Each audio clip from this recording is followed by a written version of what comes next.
Сен маған қазір нөміріңді айтшы, мен сразу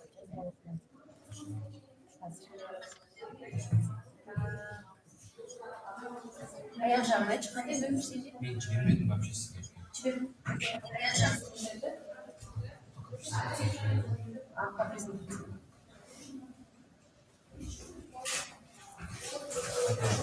547, 539.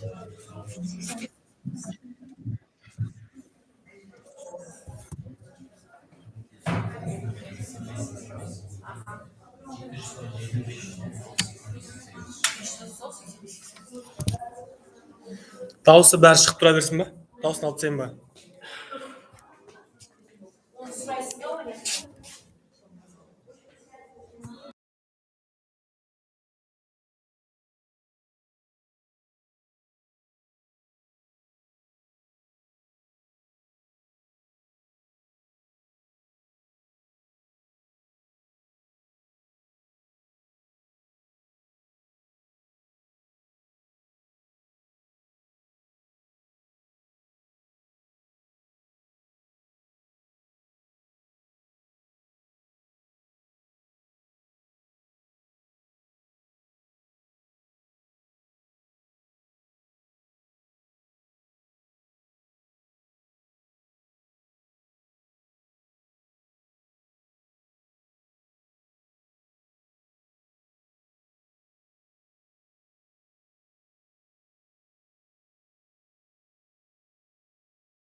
блоков для закрепления новых тем и повторения слов, закрепления грамматики. Вот, создание викторин, игр сопоставлений и вращающихся Эти онлайн-платформы очень были полезны на уроках для учащихся 9 класса, потому что с помощью этих платформ мы получили отличный результат на уроках. Вторая платформа – это у нас Kahoot. Он превращает обучение в соревнования в реальном времени, развивая здоровую конкуренцию и инженерную обратную связь.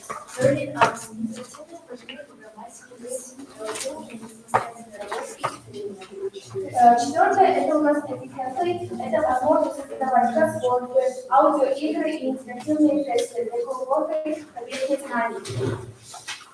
Унификация действий. Основа это escalated code. Это процесс помогает ученикам закрепления грамматических и лексических знаний в определенной теме. Интегрирование практических заданий и медиахобби. Многие ученики сейчас боятся сделать ошибку и не могут себя этим показать.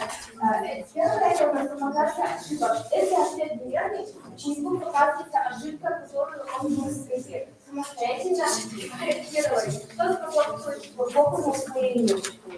Также есть ученики, которые плохо мыслили. Поэтому развитие навыков мысли через задание можно просматривать эпизоды фильмов. Это предоставляет ученику возможность улучшения слухового восприятия и информатики. Снижение тревожности. Игровая форма снижает страх ошибки. Задание воспринимается не как сложный тест, а как развлекательная игра. Мотивационное предупреждение учащихся до эксперимента. Мы проверяем детей, учащихся и анализируем показатели. Это у нас до эксперимента, какие мы получили результаты. Мотивирует бонусы и награды на 79 баллов, самый наибольший балл. Хотят игры и задания на 71%. И любят соревноваться на 60%. И уроки случая на 24%. Мотивационное прекращение управления экспериментом. Как мы провели после эксперимента? Результаты исследования. 90% учеников отметили, что стало интересно изучить английский. 80% признали, что лучше запоминать слова, услышанные сказки. Кроме того, повысилась уверенность в себе. Урок перестал быть реальностью и стал любимым временем дня. А теперь результаты внедрения и геймификации. Повторное ориентирование после нескольких месяцев работы с игровыми платформами показало значительно положительные проявления отношения учащихся. Это у нас после. Мы провели еще раз амплифицирование, и у нас такие результаты. Интерес к урокам вырос с начальных 29% до 65%.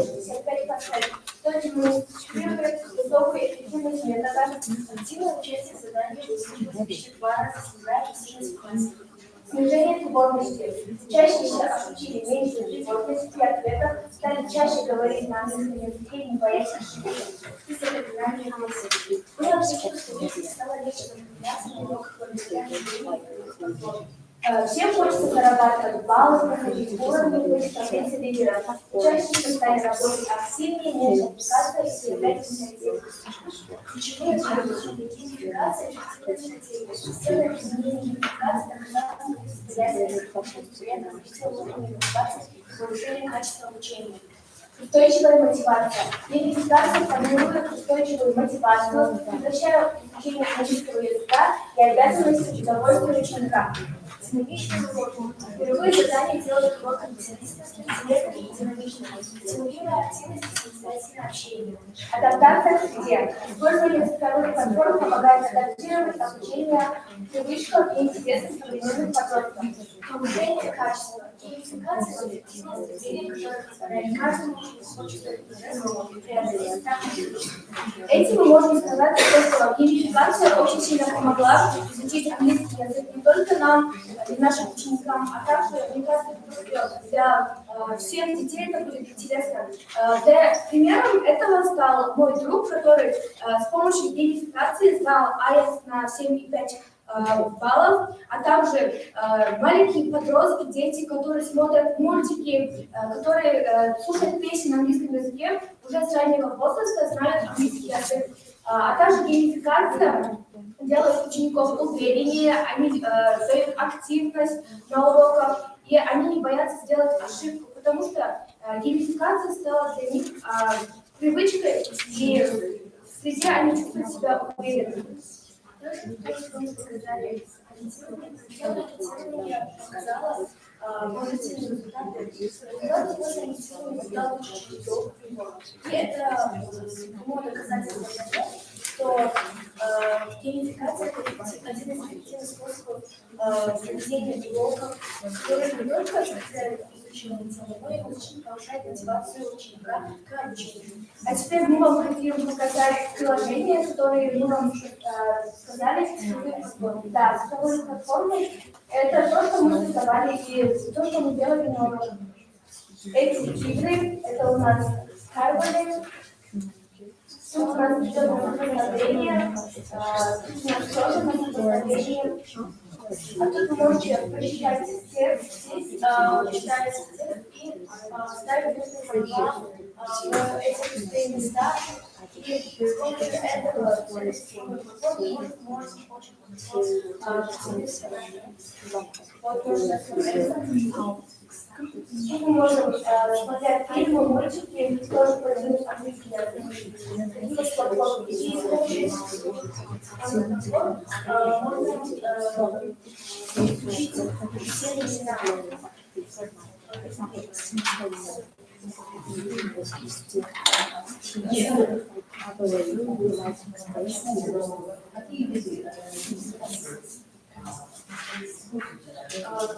Мы использовали онлайн-цифровые платформы, а также челленджи разные. Не только в онлайн-формате, но и в офлайн. Да. Мы пели песни на английском языке, мы смотрели фильмы на английском языке, потом мы все запоминали и как пересказ рассказывали, и мы делали как театр, у каждого были свои роли, и мы изучали свою роль, и нам все делали центр.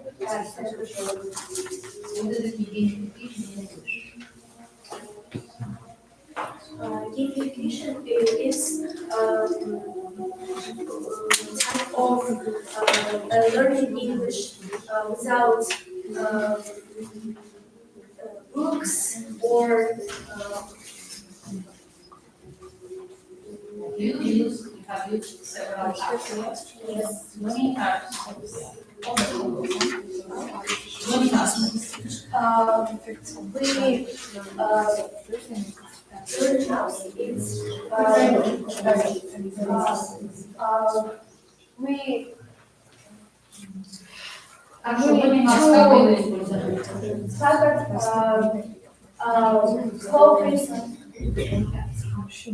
Мы делали разные плакаты с помощью этих приложений, и это все мы защищали нам.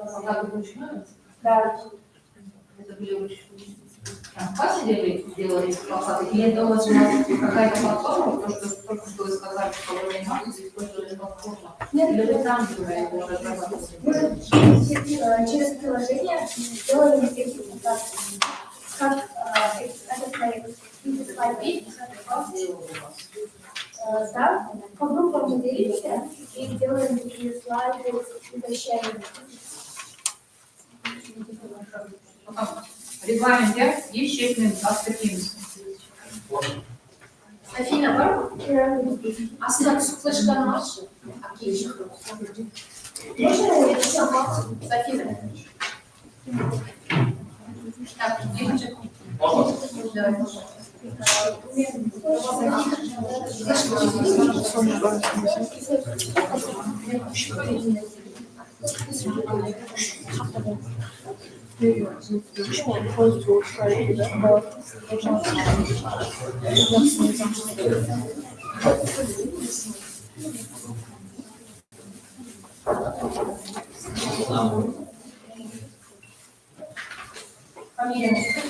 Месяц какой-то?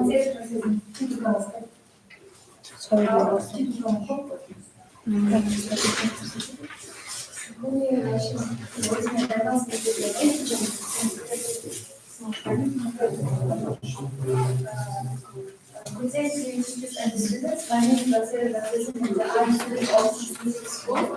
Today I will have to Комитет осушала Ағылшын тілінде қалай жүргізеді, how mobile apps can be used.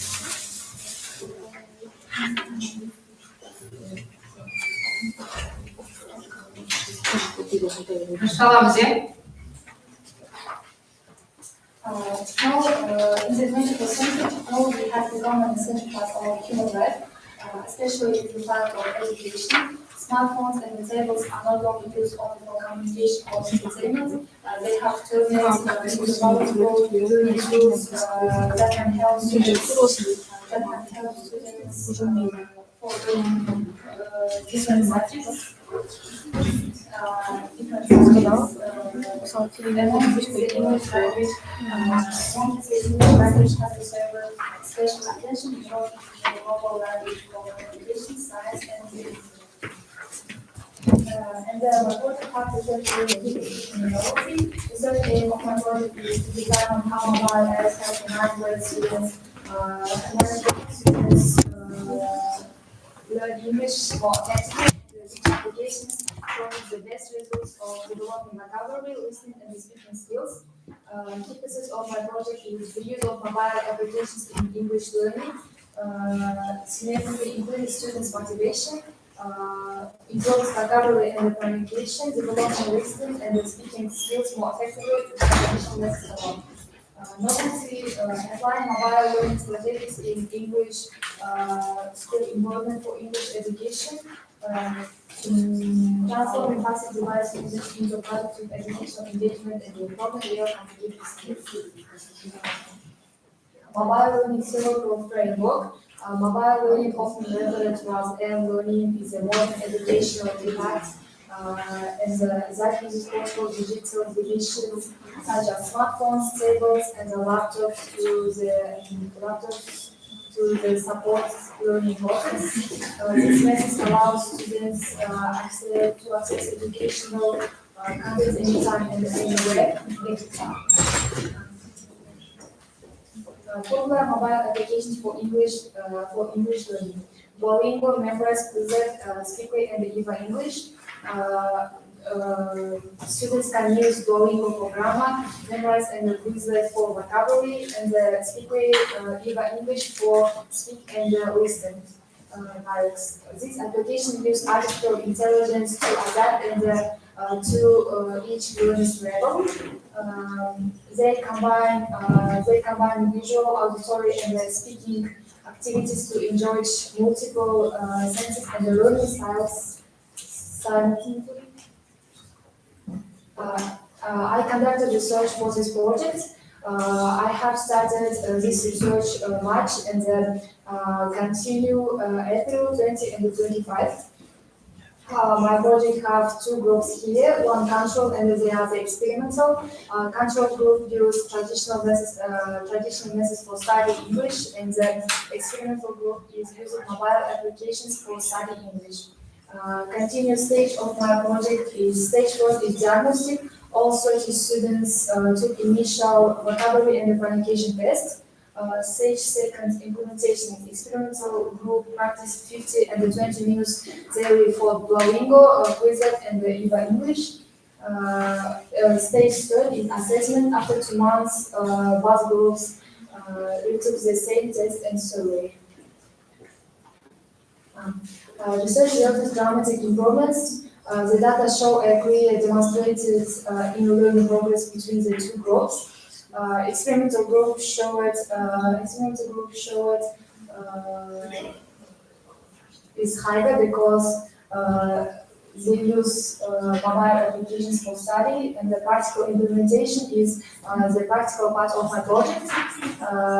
Practical implementation is initial training and the daily routine, progress tracking, weekly reflection, and the final presentation. Key findings and the educational impact is the results of this research.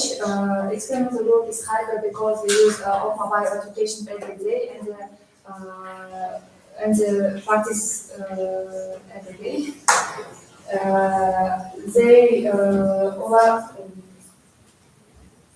And the conclusion, the future of English education, mobile technologies represent a new step in the evolution of education. They transform English lessons into an active, creative, and independent process by integrating applications like Duolingo, Wi-Fi, and the Viva English into the school.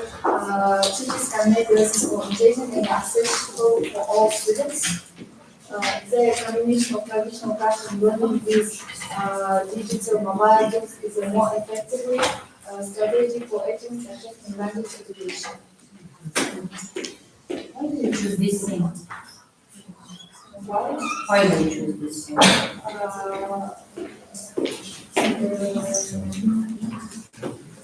Почему я выбрала эту тему?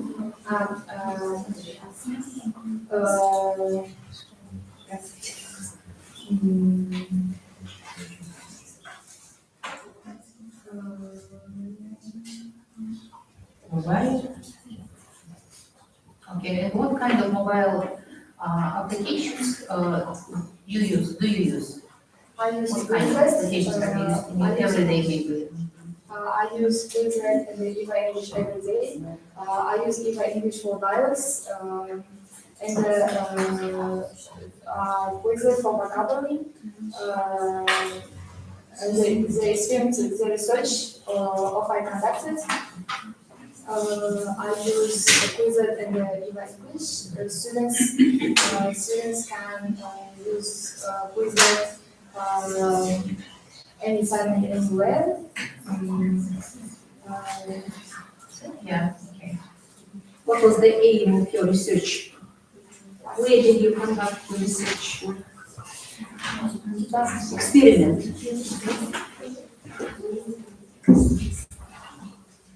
What was the aim and did you achieve your aim? Experiment.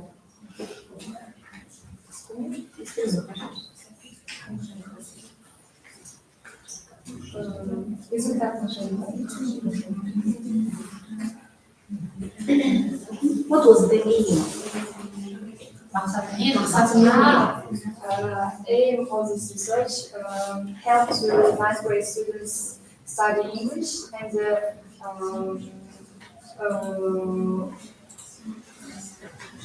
which methods of study is very helpful and enjoyable. Traditional methods and mobile applications. Okay, I think that's enough, okay? Thank you. Next. Отдел English lunch.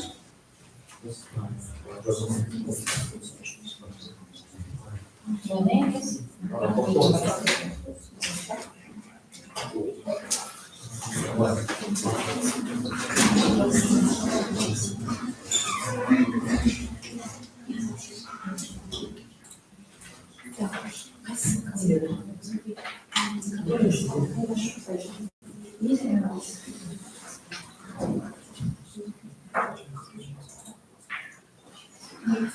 What's this?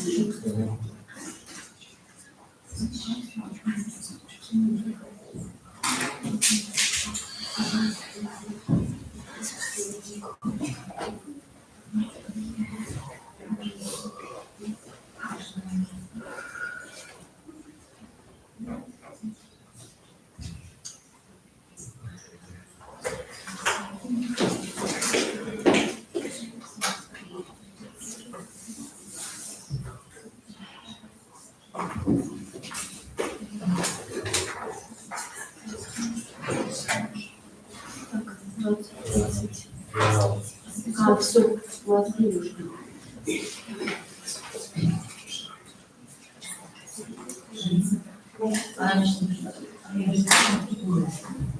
Фамилия.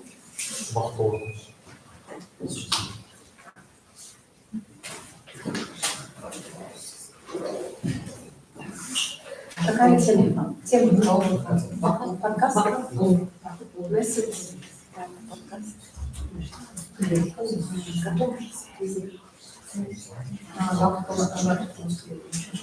How video games? Video games?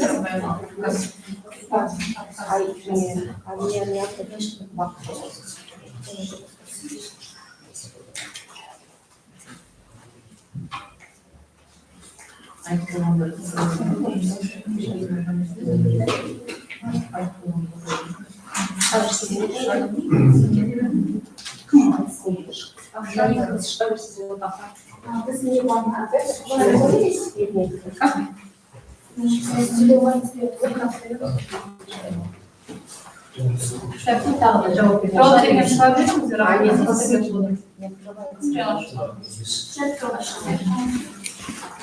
До свидания.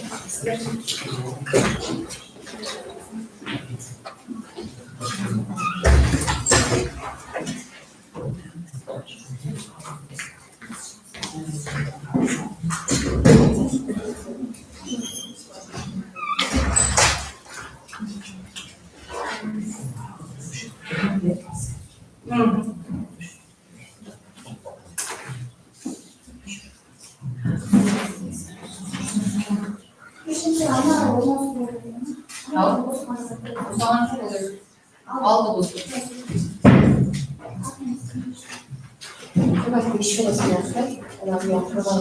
Через человек сейчас.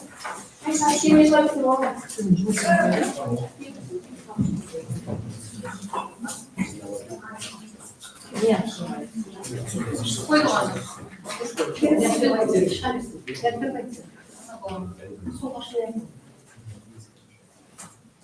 Презентация через ссылка через.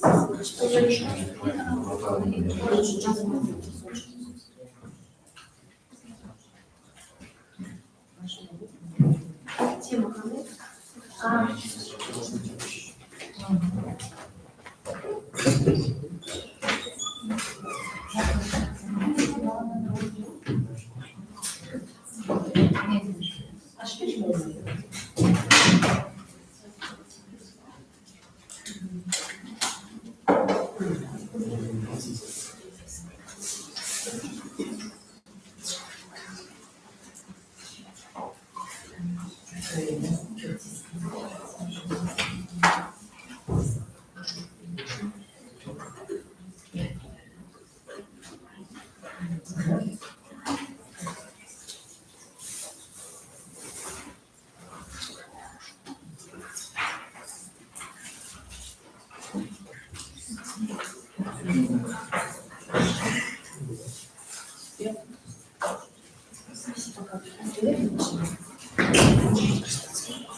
Если вы не против, я буду вычищать с моего ноутбука, потому что там, к сожалению, флешка не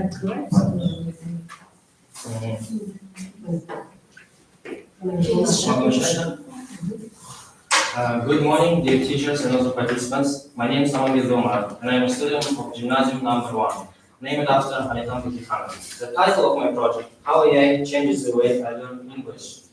Today, I will go through the main aspects of my research, like its aim, its relevance, the methods that I have used during my research. And also, at the end of my speech, I will give you a practical recommendation and conclusion.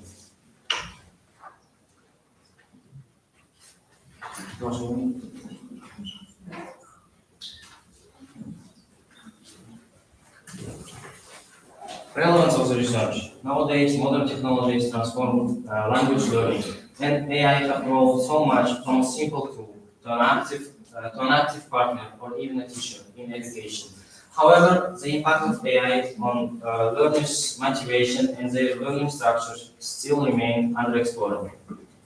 The research aimed to determine how AI technologies affects the way learning English. The objects and the subjects of my research, learning English in the context of digital environment, and how AI tools can help you improve your English level and faster acquaintances with the language competencies. Research task is to analyze how AI tools can help you improve your English level, conduct a real experiment, and compare AI-based learning with traditional methods. Create a conclusion and a practical recommendation. Research methods that I have used during my research: I have analyzed ton of information about AI. I have conducted a real experiment with integration of AI with real students. Also, I have compared two groups, experimental and the control group, that have used AI integration and traditional methods. Scientific novelty: my research combines theoretical analysis and also practical fact. Practical significance: improves English teaching methods in Kazakhstan. Before we're going to talk about how AI affects the English learning process today, it's important to look back the history of AI. The first mention of AI was in 1950 when one British mathematician, Alan Turing, asked the revolutionary question: can machines think? Just a few years later, in 1956, one American scientist called John McCarthy organized the Dartmouth Conference, which officially marked the birth of AI in the scientific field. There you can see the table with the definition of artificial intelligence, given by scientists and institutions throughout the whole world.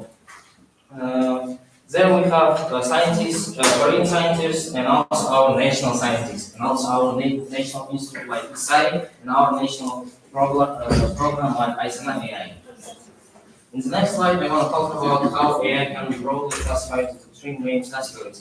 The first one, the most widespread category, is artificial narrow intelligence. The second one is the artificial general intelligence, and the third one, and the most theoretical one, is artificial superintelligence. In this slide, you can see three dominant trends in AI integration into education. As I said before, AI tools help a lot of students to create personal paths to achieve their personal goals. Also, they give them immediate feedback and analyze all of their mistakes. Also, you consider the digital inequality. AI's role in language skill development. In the term of vocabulary, we can use AI tools like Duolingo. In the terms of grammar and writing, we can use AI tools like Grammarly and ChatGPT. In the terms of pronunciation and conversation practice, we can use AI tools like Elsa Speak and ChatGPT. In the next slide, I want to talk about a pedagogical framework which AI allies with integration in language education. Constructivism, communicative language teaching, task-based language teaching, and blended and fluid learning models. Despite all these benefits of AI in learning English, there are still some challenges remain. Over-reliance on AI may reduce your critical thinking abilities. Therefore, teachers play a crucial role in maintaining balance. And finally, let me present my practical part of the experiment.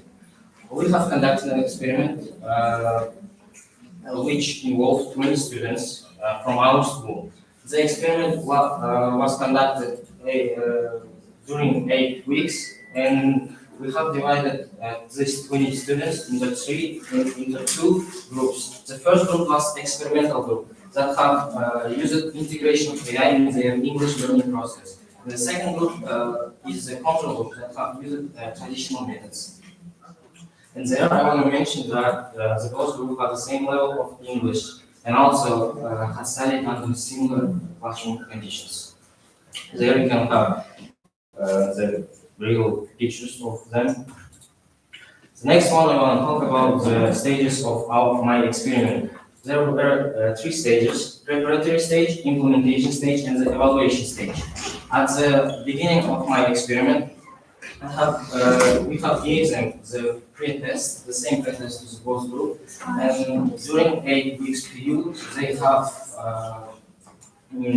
tested with a lot of questionnaires, a lot of quizzes, and I want to add that every student has their personal diaries throughout this period.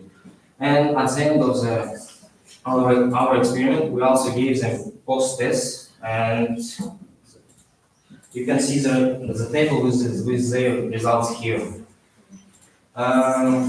In terms of vocabulary, experimental group have increased their score almost 60%, with comparison only with 25% in the control group.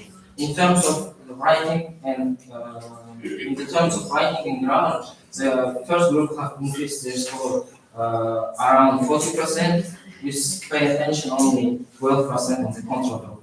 And in the terms of speaking, the experimental group have increased their score on a half, and the control group again have increased their score only for 12%. There you can see all these pictures of their doing this, and also I can give you real proofs that it's true, it was real, and our experiment was real. For example, this is pre-test experiment test that we gave them. This is all questions that we this.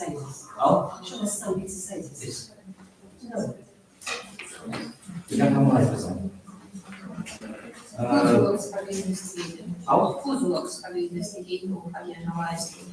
This is just a general questions. I can give you real personal answers. For example, this is answer of Alban Zapalmo. He is an experimental group, and this is our answers. This is test. This is test. Yes, this is a test. This is a false test. For example, all these questions, resolve the diagrams, Also, I have interview.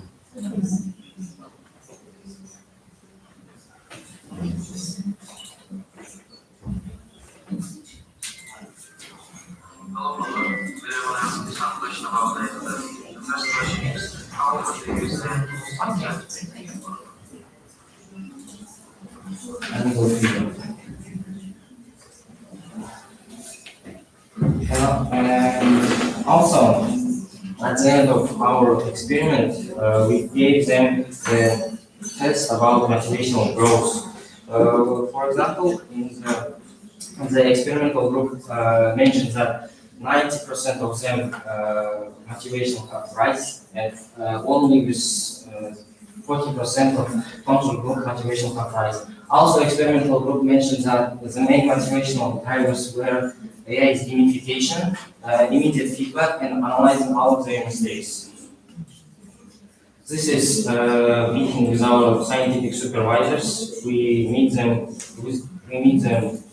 all over during our project. And finally, I want to give you a practical recommendation for effective AI integration. I have a recommendation for learners and also for educators. For learners, I just want to say that they should use AI regularly in their daily routines. What kind of? Recommendation like they use Duolingo, Grammarly, Elsa Speak, and of course ChatGPT. I also use it. And also they should balance practice because of, as I said before, oral learning and the physical thinking. For education, I want to say that teachers play a crucial role in maintaining quality, so they should be near with learners. And also they themselves can use AI. Okay. Conclusion. Okay. Which AI tool is frequently used by your teachers? ChatGPT and Duolingo. Okay. What is Elsa Speak? What kind Elsa of Speak. AI tool? Elsa Speak is AI tool that with you can just practice your speaking and also pronunciation. This AI tools literally create a virtual avatar and it can just talk with this avatar about different topics. You can improve your pronunciation. Yeah, of course. It doesn't speak. And finally, in the conclusion, this project has shown that artificial intelligence is not just a supported tool, it's a real game changer. And our objectives, starting theory, conducting an experiment, and Okay, it's time. Thank you. okay, Thank you, Omar. any questions? Can I have your attention, please? Also, this is also my news. You can summarize that. Diary? Yeah, diary of my experiment, the tests, the writing tests, the essays, and so on.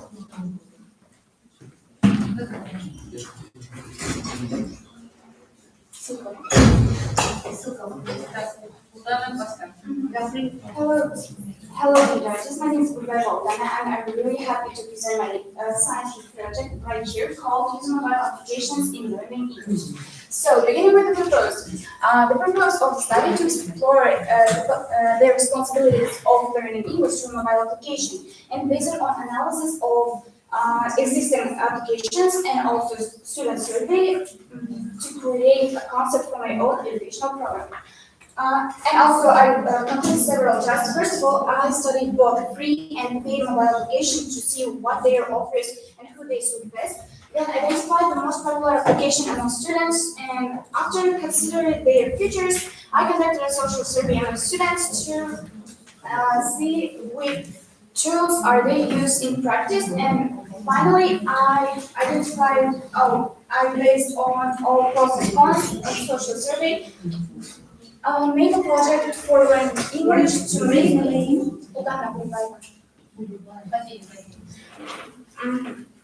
and the object of the study and subject of the study is mobile applications and the process of learning English through mobile applications.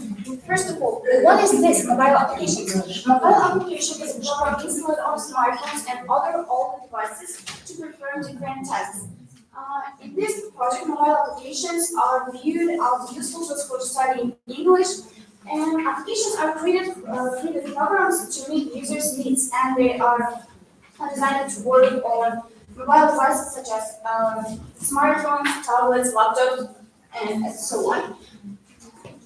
Oh, and also there's some type of these applications. First of all, games. Games are one of the most popular applications among all of them, and mainly they were created for entertainment. Then educational mobile applications, our main type of application. This program created for smartphones and all type of devices to study anywhere and anytime. Online shopping applications helps you to find your dream, for example, dresses and a lot of type of items, and find closer type of shops or markets. Then service applications are similar to websites. They act as directories and databases that showcase and organization surveys and give users quick access to useful information. From applications, these applications something like for advertisement. And if you notice, a lot of, for example, companies or marketplaces have their own application to promote their products. Other types of applications, there's a lot of type of applications. Some of them have real complicated functionality that it's not that easy to use at once. Today, it is really hard to imagine our life without phones. Everyone uses them. What about practical part? You have like this senior mobile apps. What have you done in practical part? We had a social survey among students of 8th and 9th grade. So there you can look through this type of questions. And so based on the results of the survey, I came to the conclusion that for 75% of our students consider English, they are considered English very important, and among them, only 70% are studying it currently, and 10% use internet websites, while 35% use educational and traditional method of learning. Other 35% use mobile applications.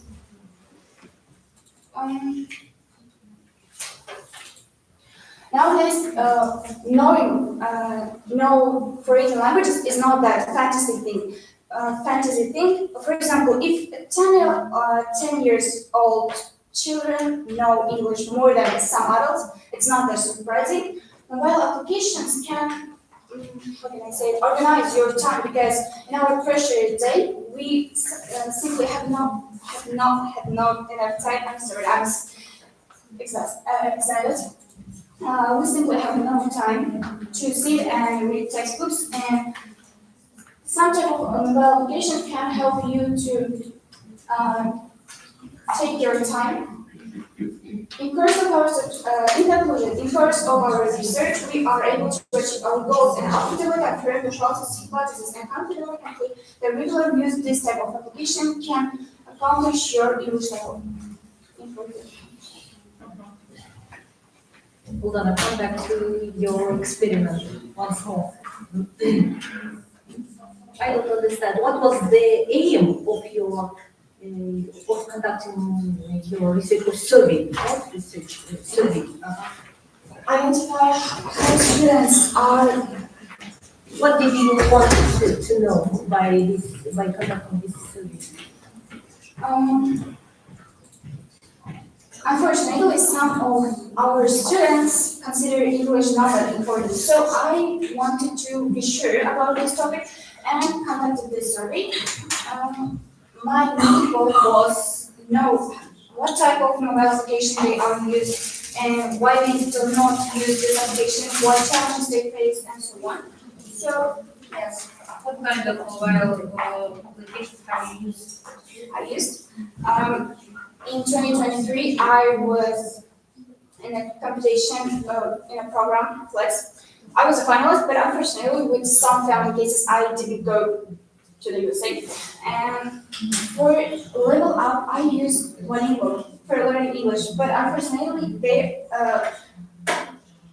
to be honest, mobile applications are not that good for learning grammars because you need real teachers with traditional methods. You need to practice all this type of grammatical because in English, really complicated type of grammatics.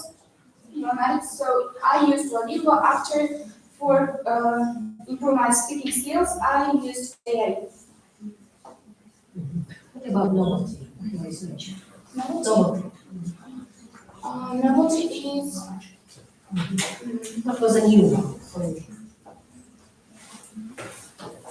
You think it's to prove that that Result your work. result is to prove that using mobile applications are really helpful to improve your general skills.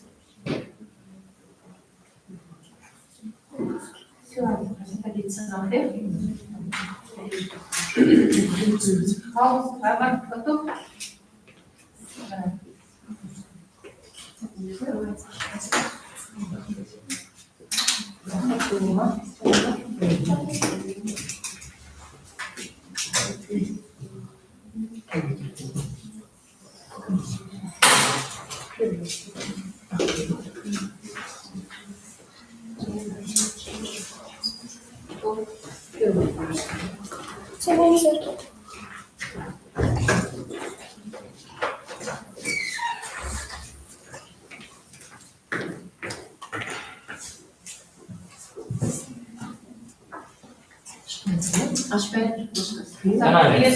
Can I talk about presentation? У меня есть два, но... Принесите ноутбук, как тот Пока открывай дверь, лучше зайди.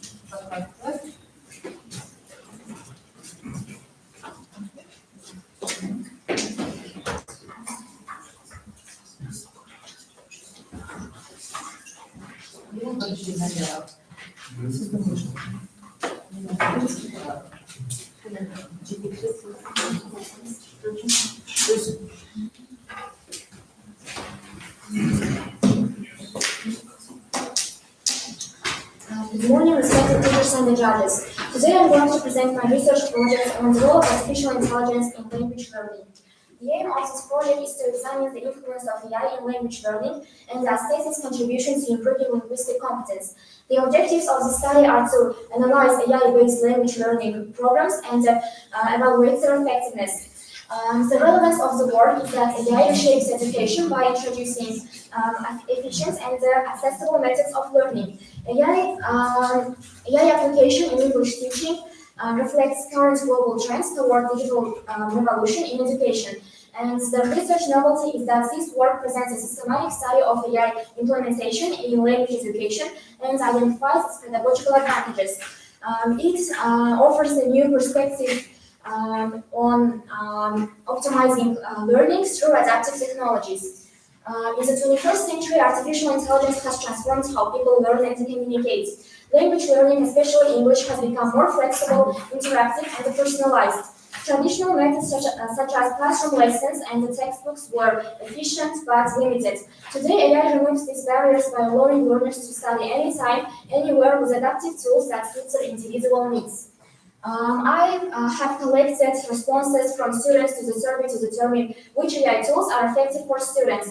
And according to the results, Duolingo is the most famous app chosen by 50% of respondents. Then it is followed by Rosetta Stone and Babbel. And according to this data, I decided to experiment with the most famous apps such as Duolingo and Rosetta Stone. AI technologies such as natural language processing and machine learning help systems analyze and generate human language. Duolingo and Babbel adapt lessons to each learner's level. Write and improve and Grammarly give real-time corrections, while Rosetta Stone and Elsa Speak analyze pronunciation and intonation. Through gamification and the instant feedback, AI makes learning more efficient and enjoyable. To evaluate the impact of AI tools, I conducted a comparative study using 3 platforms: Duolingo, Babbel, and Rosetta Stone. 3 students of different levels, beginner, intermediate, and advanced, used each app for 1 week. What we found is that Duolingo, with its gamified approach and adaptive learning, helped students at all levels learn the most new words. Babbel also performs well, especially for intermediate and advanced students. Rosetta Stone, while more focused on speaking and the pronunciation, lagged behind in vocabulary acquisition. Then each app's effectiveness in improving grammar was assessed by giving students a grammar test before and after using the apps. And according to this table, Babbel shows the strongest performance in improving grammar comprehension, thanks to its focus on real-life conversations and repeated exposure to grammar rules. Duolingo also performed well. And to conclude, each app shows unique strengths, proving that AI can support different aspects of English learning. To explore the creative side of AI, I created a realistic AI-generated talking video using a photo of my classmates. In the video, my classmate appears to speak fluent English with natural expressions and movements. I chose a happy mood so the speaker looked confident and cheerful.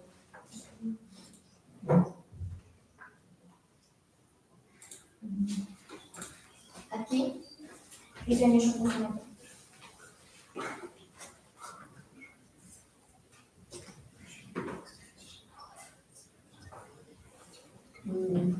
İnternetке қосылған John internetsiz böyle. So this is video generated by AI. Yes, this is photo of my classmate, and thanks to its photo, we could generate AI video. What are they speaking about?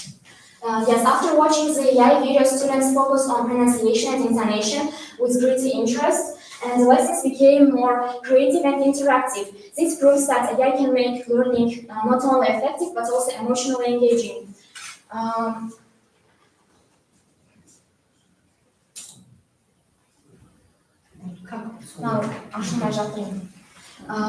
Next, I made other additional experiments with AI tools. First experiment with Duolingo. My classmate used Duolingo regularly to improve her English. Later, she shared a short video report demonstrating visible improvement in grammar, vocabulary, and fluency. This was a video report, but I don't know why it's not working. So this video shows that the unified approach makes learning progress more measurable and fun and increases motivation. Next, experiments with Elsa Speak. I practiced prepositions through interactive tasks, and when I didn't understand something, the app instantly explained it, showing how AI provides real-time support and makes learning progress faster. Then I had a dialogue with an AI partner, and during the dialogue, I practiced my speaking and listening skills naturally. And thanks to regular practice with an AI partner, I could overcome my fear of making mistakes during speaking in English. Here are 5 participants shared their IELTS certificates with levels ranging from B2 to C1.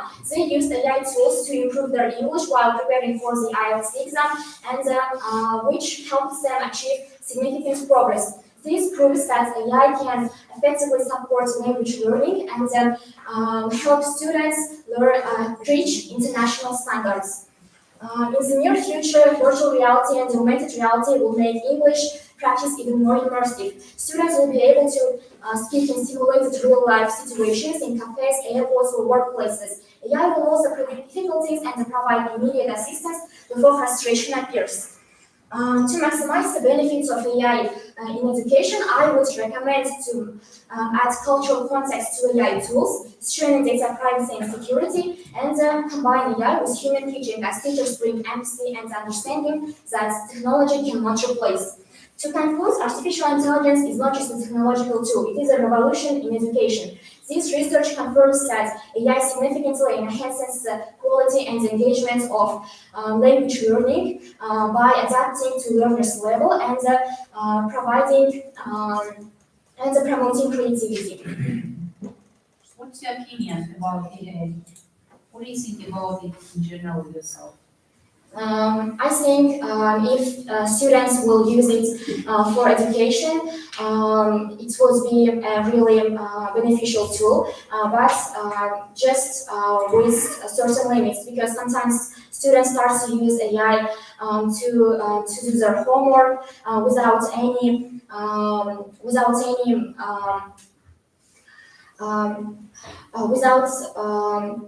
doing something themselves.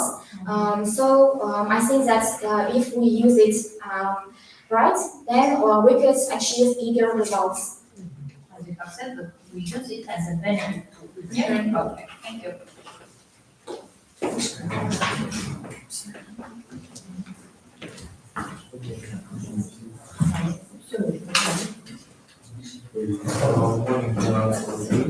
Teaching students, my name is Tuamira, students of the 9th grade of Tunisian, number 1 named after Hamid Khan. The topic of my research work is podcast as a tool for improving English listening skills in teenage learners and experimental study.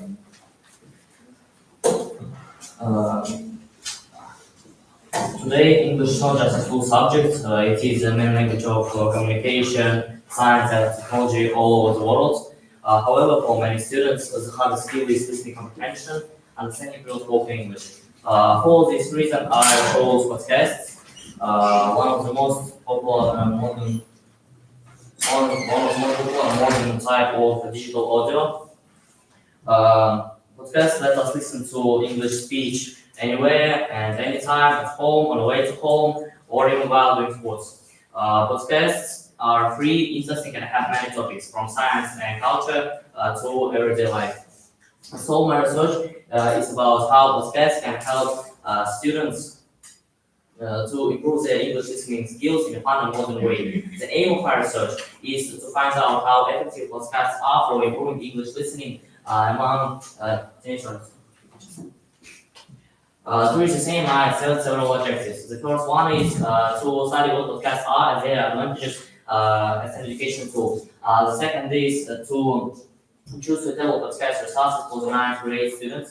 The third is to organize an experimental study using podcasts in English lessons. The fourth is to analyze students' results and opinion. And the fifth is to create a small handbook for teachers and students about how to use podcasts effectively.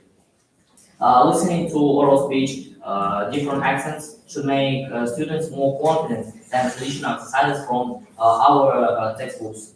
The note of my work is that while podcasts are popular among adults, they're still new for most textbooks. In my research, I adapted podcasts for teenagers and created ready-to-use materials for classroom and independent learning. My research includes 3 parts: the theoretical, empirical, and experimental. The theoretical part describes what scientists and teachers say about podcast-based learning. The empirical part includes survey and classroom observation, and the experimental part was 6 weeks of English lessons using podcasts with my classmates. The podcasts I used came from BBC Learning English, British Council Podcast, and VOA Learning English. These platforms are absolutely free, reliable, and provide transcripts and exercises, which make them perfect for school use. During my research, I found that many scientists, such as Abdurrahman, Bao, and Fozali, they confirmed that podcasts are very effective for developing skills and motivation among English learners. They say that podcasts give students real pronunciation from native speakers and help students get used to different accents. In addition, podcasts are motivating because they talk about topics interesting for teenagers like music, technology, sports, and everyday life.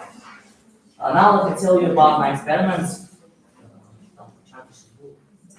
On the first chart, you can see the pre-test and post-test results. At the beginning, we did a pre-test to see our listening skills before using podcasts. Then for 6 weeks, we listened to podcasts twice a week. For example, BBC 6 Minutes English and British Council podcasts. After each episode, we did different tasks, listening exercises, vocabulary practice, and small discussions. At the end, we took a post-test and filled out a feedback form. Almost all students improved. The average score increased by 18%. So another bar chart shows the average listening test scores before and after the experiment. The blue column shows the pre-test average, about 54 points, and the orange column shows the post-test average, about 72 points. In the feedback form, 87% of the students said that they found podcasts easier to understand than traditional audio recordings from textbooks. The practical part of my work also includes a mini handbook for teachers and students, as I said. It helps organize lessons and independent learning at home. So teachers can easily use them on their lessons, and students can continue learning English at home. This way, podcasts become complete learning systems, not just entertainment. To sum up, podcasts are a powerful and modern tool to improve English listening skills and not only listening skills. They help students understand oral English better, become more motivated to study English, and learn new vocabulary and pronunciations. The results of my experiments proved that regular use of podcasts can help students make good progress and feel more confident in understanding oral English. That's why podcasts can successfully support traditional English lessons in Catholic schools. Thank you very much for your attention. Any answers?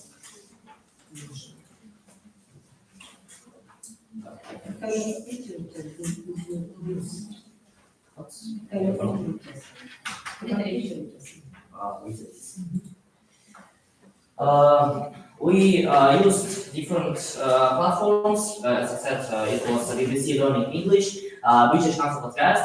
These platforms are from the government of the United Kingdom and USA. These platforms are very easy for understanding because there are simple interface. How often do you use podcasts? I use, to be honest, I use it once a week, but I personally watch shows like Impractical Jokers. I don't like to watch podcasts. I like to listen to jokes and other funny things.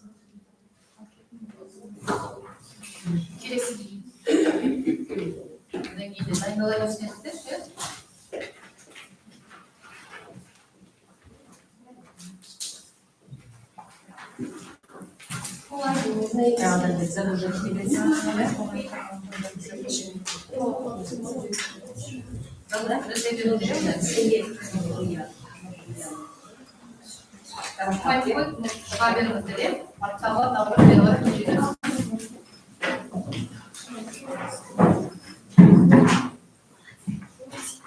Good morning, dear teachers. My name is Virginia, and we are 11th grade students from number 45 school gymnasium named for Ағылшын. And today we are going to present you our research work titled "The Importance of Chatbots Virtual Assistants in Education." Here is our magazine of this work, which you use to switch. So the proposal for the class to discover the most beneficial programs for using English for learning English language, and as artificial intelligence is becoming more and more widespread today, its impact on people language is very important. And artificial intelligence studies the effectiveness of the most of the programs was we use the three platforms. The first one is Learner AI, Quiz AI, and TOEFL AI. Also, it's like tools improving the practice of our English test. And we conduct a survey among our partners and ask them to use this platform regularly for a month. And through surveys and interviews, we discovered the most beneficial sides and positive sides of the three platforms. So, the hypothesis of the study is that while using these three AI tools, it can improve and enhance students' skills and understanding of general English. The first part of our theoretical work is about the effectiveness of artificial intelligence. But first, we should think about what is artificial intelligence? Well, artificial intelligence nowadays is a technology, but I think it would be more correct to say that it's the direction of modern science. And nowadays, it is seen to not using artificial intelligence while using the English. While teaching the English, so it's why we should use it, because artificial intelligence it takes into account any of each student's level of English, their knowledge and interest. And we are going to give it familiarization with these two AI tools. So as a part of our project, we also use the Learner AI and discover the more information about this platform. And Learner AI is a training program developed on the basis of artificial intelligence for learning and using English. And it allows users to communicate with AI tutor and gives real-time feedback and corrects your error and makes your homework or just some other books more enhanced version. And it may help you to practice your English listening, writing, and speaking skills. Also, the knowledge of Learner AI in education environment plays a really big role, and like Learner AI shows that using AI can make the process of learning a foreign language more personalized and more effective. And also, the application can develop not only grammatical knowledge but also in lexical research and show more enhanced version of your task and plays important role in the modern world of global communications. Also, Learner AI has offers many lots of features. First of all is conservation experience, and the second one is grammar and vocabulary exercise. The third one is pronunciation analysis, and so the last one is personalized listening.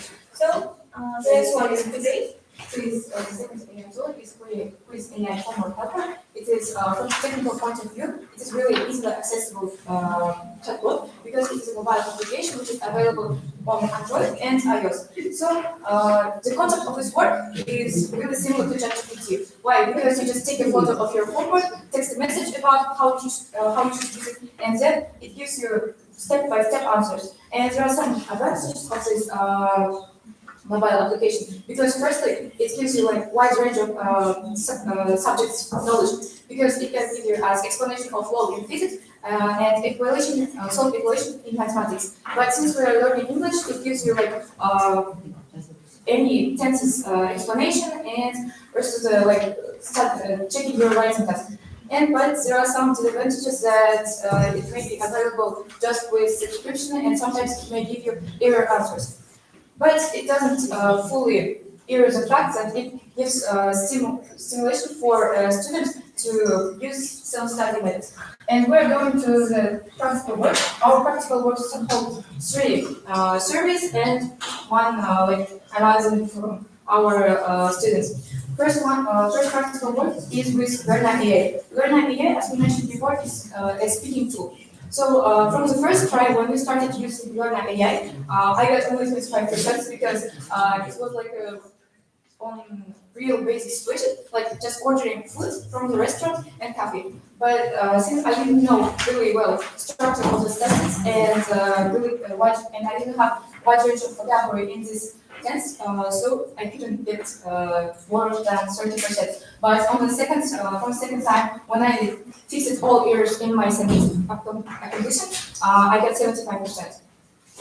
So also as a part of our project, we use a quiz AI in while doing our homework. So when we did a mistake in our homework, we asked the quiz AI to help us with it. And quiz AI showed the most enhanced version of our homework and gives the real words and words from other countries that mean the same meaning. And also AI got the correct translation and the pronunciation of the words. So quiz AI is mostly helpful for discovery research, like learning new words, and the main aim of the quiz AI is that teaches students new words and from a lot of context and the meaning of them. Also, the quiz AI app that helps us for fix our mistakes, and we analyze our mistakes and revise them and learn the context words from other versions, and this gives us a good opportunity to improve our grammatical and lexical resources. So also, There is a third particular word is Topol AI, but Topol AI was not easily accessible on the phones, so we used laptops. But in general, I can say that it's much more easily accessible to ChatGPT because from the technical point of view, it's really important to all students use this. So Topol AI gave us a conclusion that it's really important to choose wisely your artificial intelligence while using. This is we can see here as and which our video, which follows documentation about our study. So we conducted a survey. Here are the photos that we conducted a survey before among our classmates. And in our survey, there were more than 22 participants. Is like in just our classmates. So there is a survey results that 30% of our classmates agrees that A has a great impact on doing homework and really helpful for this. And the other 50% believe that learning various foreign languages through artificial intelligence is better to use AA, and 20% believes that AA can help to make creative skills and can develop this. So, here's our conclusion, and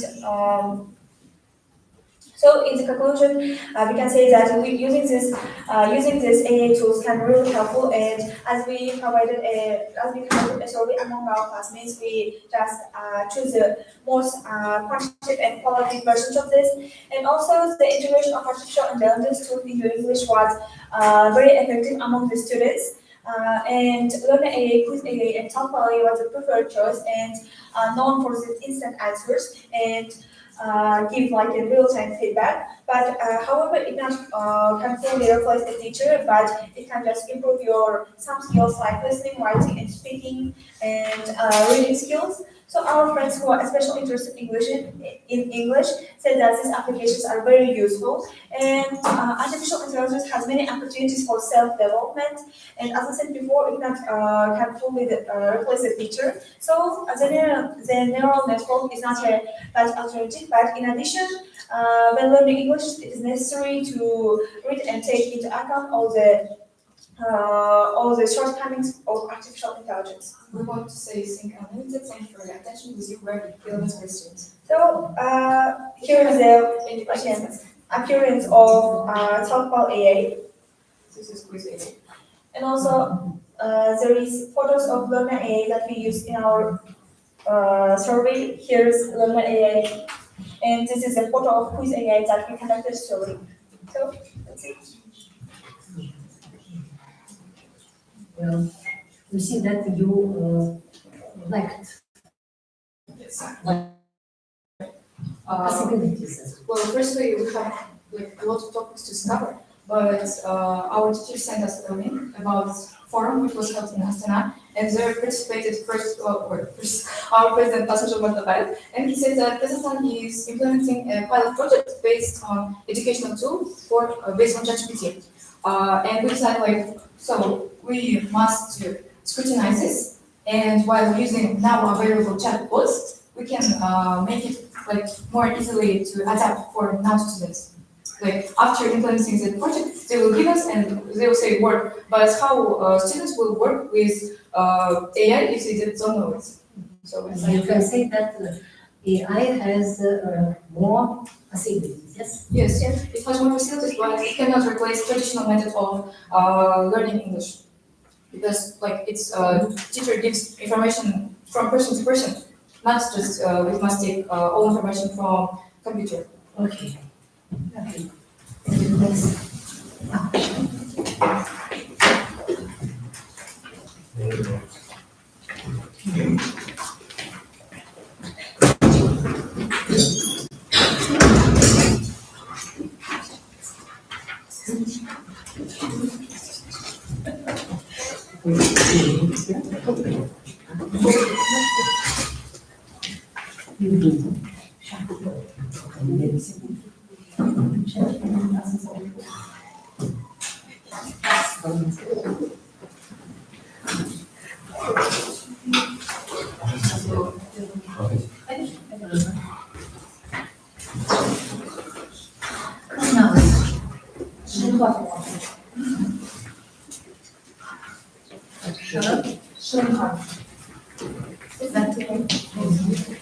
Сәлеметсіздер, құрметті қызылар атасы және оқушылар.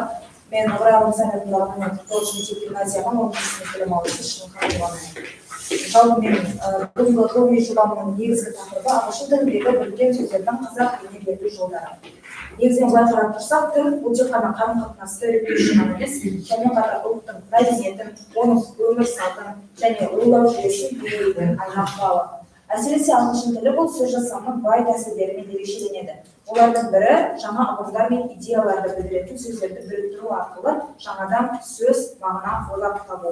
Мұндай тәсілді біз компаундинг деп атаймыз, яғни екі немесе одан да көп бірігіп жасалған сөздер болып табылады. Мысалы, blackboard, sunflower және тағы басқалары.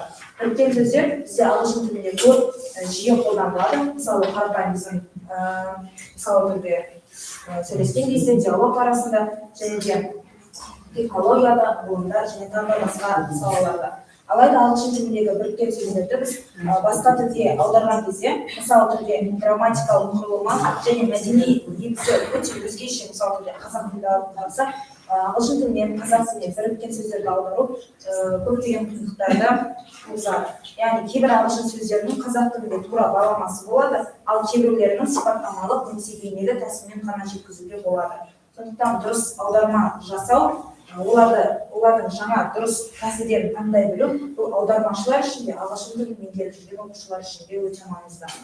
Және менің жалпы ғылыми жобамның негізгі мақсаты бұл ағылшын тіліндегі біріккен сөздердің негізгі түрлерін талдап, олардың құрылымдық әрі мағыналық ерекшеліктерін сипаттап, оларды қазақ тіліне аударудың тиімді тәсілдерін зерттеу. Енді көбісі оқырмандардың арасында ой туындап, неліктен біріккен сөздерді аудару маңызды деп.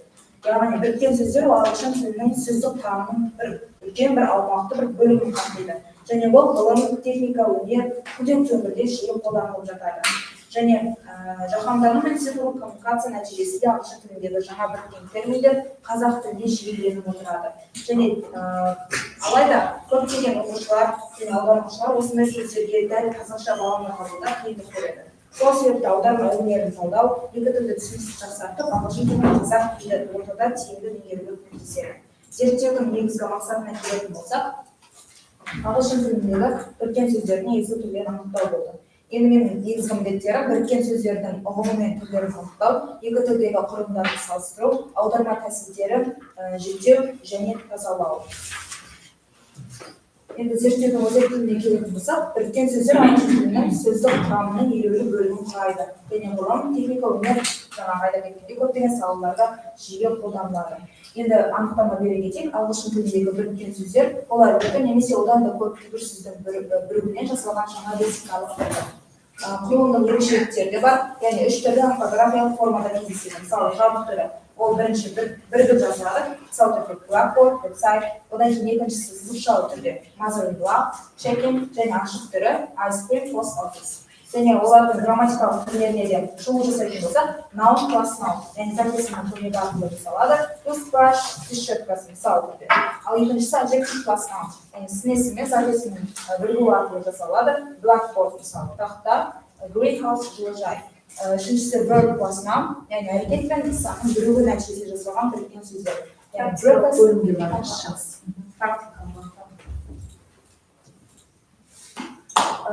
Мен зерттеу тәжірибе жүргізген болатын. 10-шы сынып оқушылар арасында 12 қатысушы болды.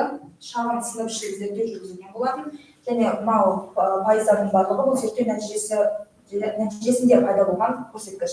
Яғни 75% хабардарлық деңгей, яғни біріккен сөз ұғымын білетін оқушылар саны. Ал 67% бұл мағыналық аударманы таңдаған оқушылар, 28% яғни ең аз көрсеткіш біріккен сөздерді қиын деп санаған оқушылар, 83% ең көп көрсеткіш сөздікті үнемі қолданатын оқушылар. Ал мынау диаграмма бізде аударма, яғни осы тәжірибе кезіндегі жүрген дейін тәжірибеден кейінгі процесс. Яғни нәтижелер бойынша уайымның бағыттаумен және мысалдар көрсету арқылы түсіндіру жұмыстары арқылы бізде 60%-дан жоғары 85%-ға дейін зерттеу көрсеткіші артқан болатын. Енді практикалық ұсыныс жасағым келіп отыр. Мұғалімдерге, яғни біріккен сөздерді біз оқушыларға суреттер арқылы түсіндіруіміз қажет, өмірлік жағдайлар арқылы. Ал оқушыларға біз біріккен сөздерді көз алдымызға елестетіп, не болмаса сөздікпен қатар біз мысалдарды да қолдана білуіміз керек. Ал аудармашылық үшін әрқашан контекстті мұқият талдау керек, біріккен сөз түрін айқындау керек. Енді жобаның мен практикалық орнын сіздерге ұсынғым келіп отыр. Яғни ағылшынша және қазақша сөздік ішінде 50 сөз қарастырма болады. Яғни бұл сөздікте барлық ақпарат қамтылған. Яғни көп сөздіктерді қарап жатамыз, тек сөздердің аудармалары, оқылуы ағылшын нұсқасы ғана. Мысалы, көп сөздіктерді қарап жатамыз, тек қана сөздер, аударма, оқылу. Ал бұл сөздікте біз одан қатар оның мағыналық ерекшеліктерін қандай біріккен сөзге жатады, біз сөйлем арқылы мысал ретінде көмек ретінде көрсетіп отырмыз. Өзіміз жеке шығардық. Және қосымша түсініктемелер мысал сөйлемдер береді. Және бұл өнім жалпы ағылшын үйренушілер үшін аударма ісімен қызығатындар және пайдалы ретінде бола алады.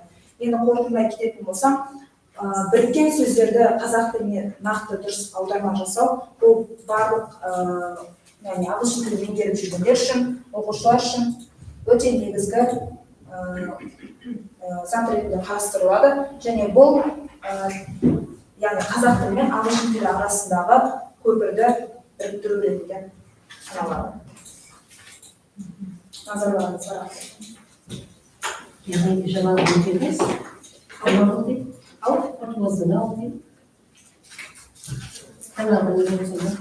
Жаңалығы, жаңашылдығы, яғни біріккен сөздерді біз қазақ тіліне аудара отырып, жаңа салаларды, яғни енгізе аламыз, жаңа сөздерді қазақ тіліне.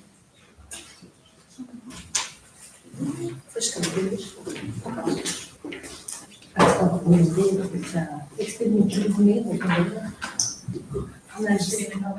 анализ жасалады. Келесі қошан.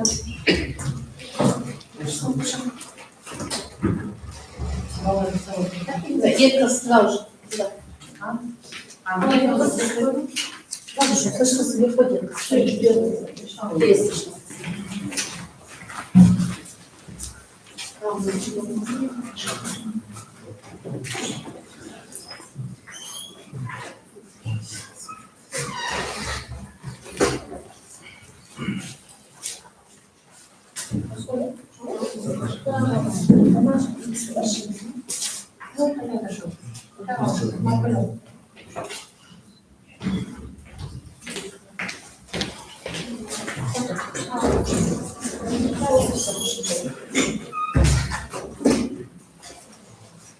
Hello, my name is Night. My name is Asman.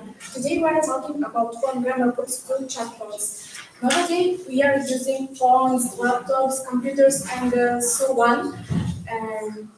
And of course, when our teenagers want to learn new language, they are downloading app chatbot because with chatbots we can improve our skills and learn new language. Research object is to compare traditional grammar basic methods and the AI-driven chatbot learning to explore the benefits and the limitations of using chatbots in schools, to assess how chatbot-based learning affects linguistic practice and student motivation. Hypothesis: the use of a poor chatbot enhances students' linguistic skills and increases their engagement compared to traditional grammar books learning. The evolution of language with the teaching. How you know, learning languages was shaped by well-established approaches such as communicative methods, grammar translation methods, and the audiovisual methods in 20th century. And among these methods, we can say that grammar books is played very important role. For example, Murphy's English Grammar in Use book says that the main thought of grammar books are about of their skills, about their methods. For example, the main thought of language, the grammar books in their skills, in their grammars, and how we can work by ourselves or with our group. The role of technology and chatbot in learning English. So, in the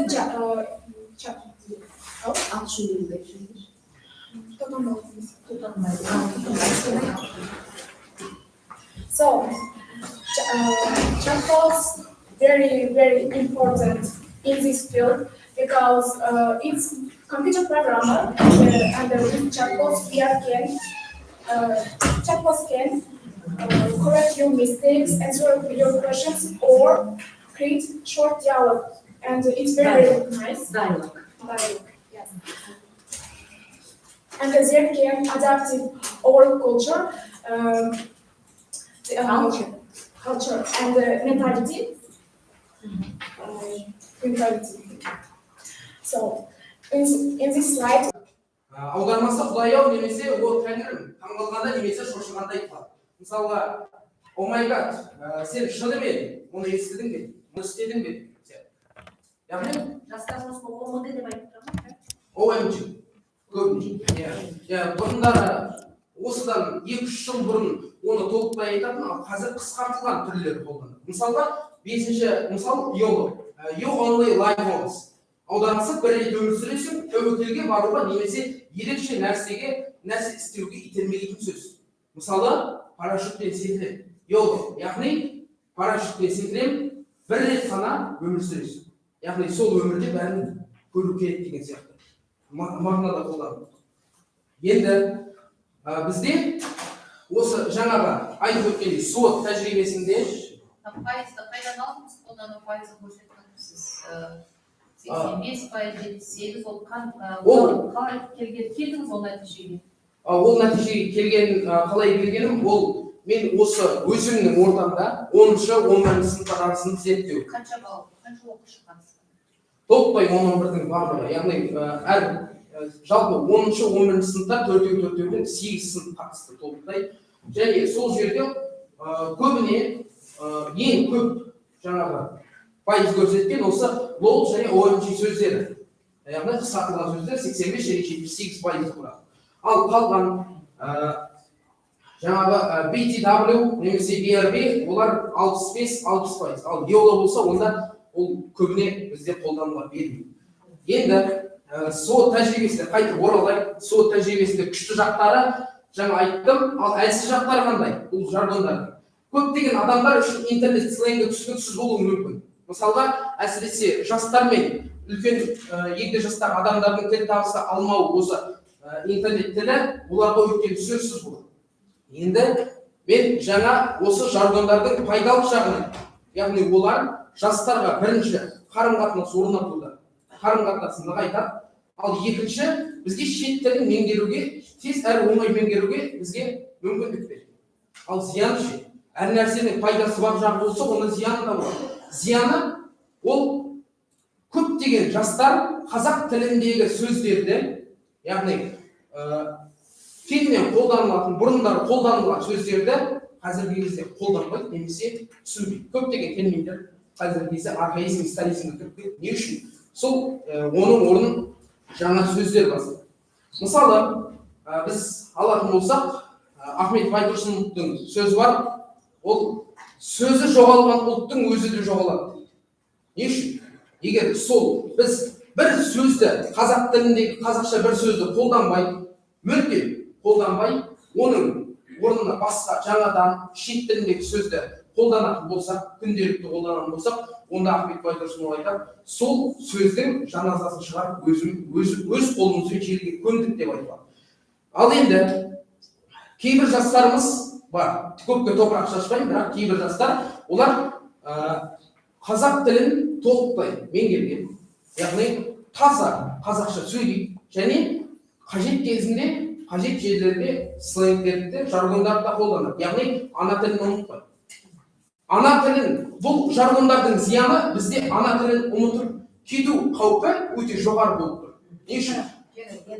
Сол енді негізгі жаңағы нәтиже. Жаңағы не болды енді сен қандай не таптың? Сол экспериментіміз түсініксіз болып отыр. Соны айтшы. Хотя бәрі зерттедім дұрыс. Енді соны оңтайды жаңағы ол неге келші жаңағы. Мектепте қанша оқушылар қатысты дедіңіз сіз? 11-ден, иә, 8 сынып. Барлығы қанша сонда? 50 адам ба, 60 адам ба? Қалай есептедіңіз мынаны? Негізі мен көбіне осы ұлдардың арасында жүргіздім, және толықтай сол ұлдардың арасында әр сыныптан 10-12 ұлдан 100 жасөспірім толықтай қатысты негізі.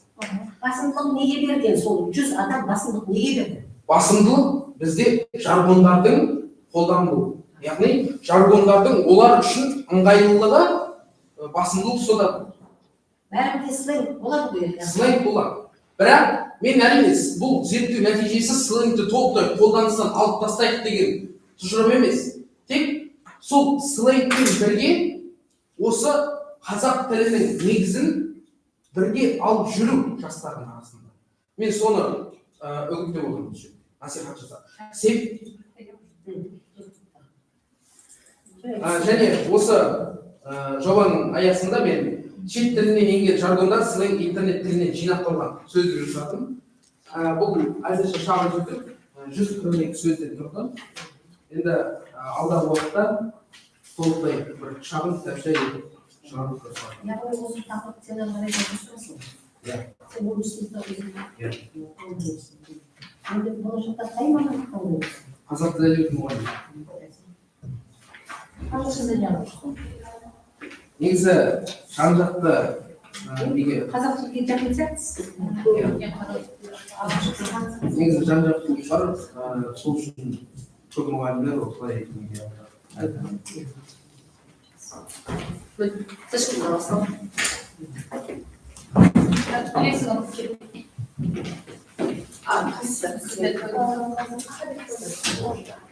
Как на вас фамилия? Батальон.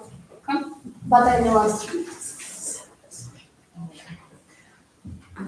Hello dear students, I'm Milan Batai from the 45th Gymnasium. The topic that I'm presenting is one of the most relevant topics of our time. Effective ways of using artificial intelligence tools to improve your listening speaking skills in digital English.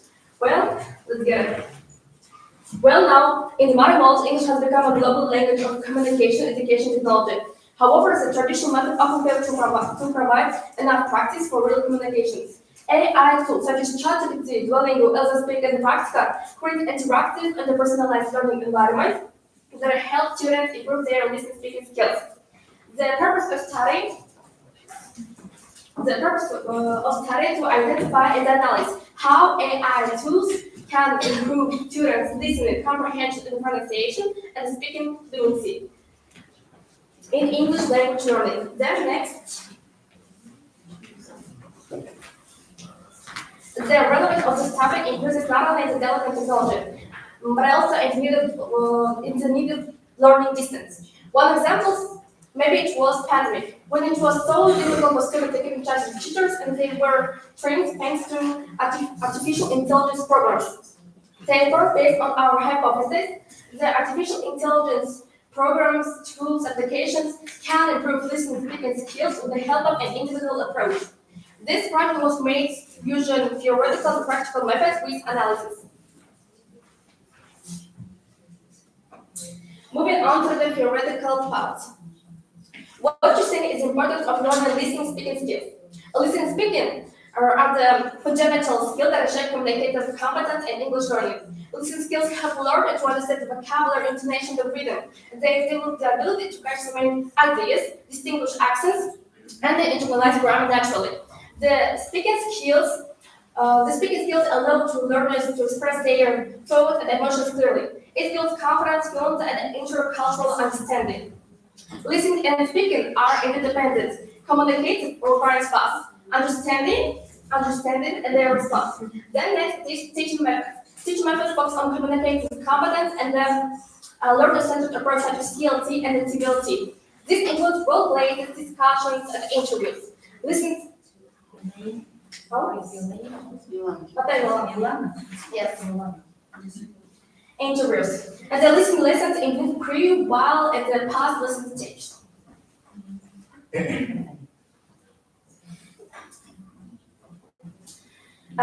Then, in modern education, artificial intelligence has changed traditional language learning by making it more interactive and personalized.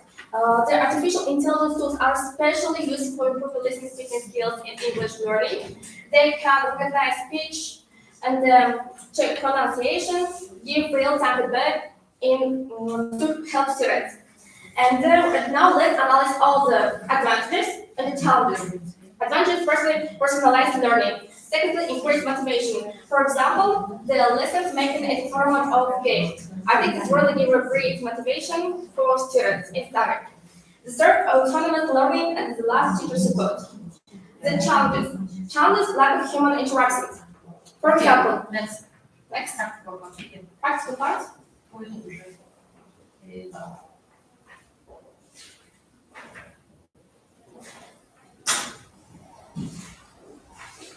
Let's move on to the practical part. Practical part was conducted among 2 rounds, and the first pedagogical part, and the second, the interviews. The pedagogical part of the experiment was conducted among 40 students of grade 9 to 11, and the format Google Form test, consisting of 10 questions. And 10 questions, and the survey covered the following aspects. Firstly, practice of using AI tools, impact of AI tools on speaking and listening improvements, and the student preferences, their motivations, and the difficulties while using artificial intelligence tools. The result of the study.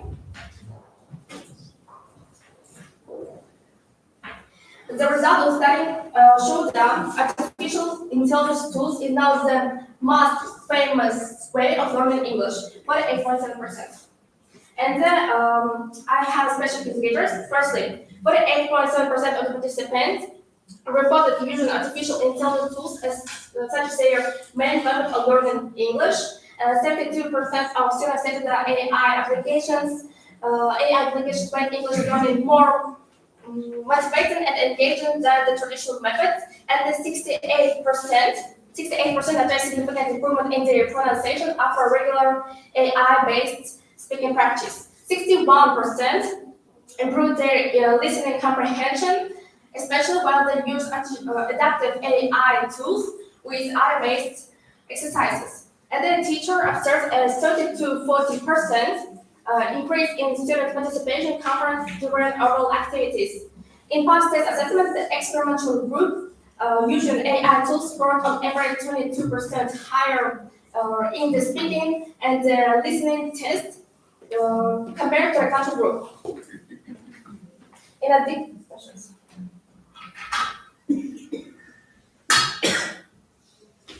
In addition to the test, we also have interviews. In the interview, we have 3 main questions for students of grade 9 to 11 to find out their lead opinion.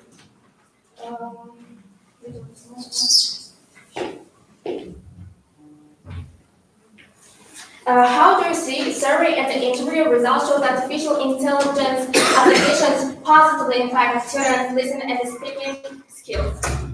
The learners demonstrate higher motivation, better pronunciation, comprehension, and greater confidence in communication.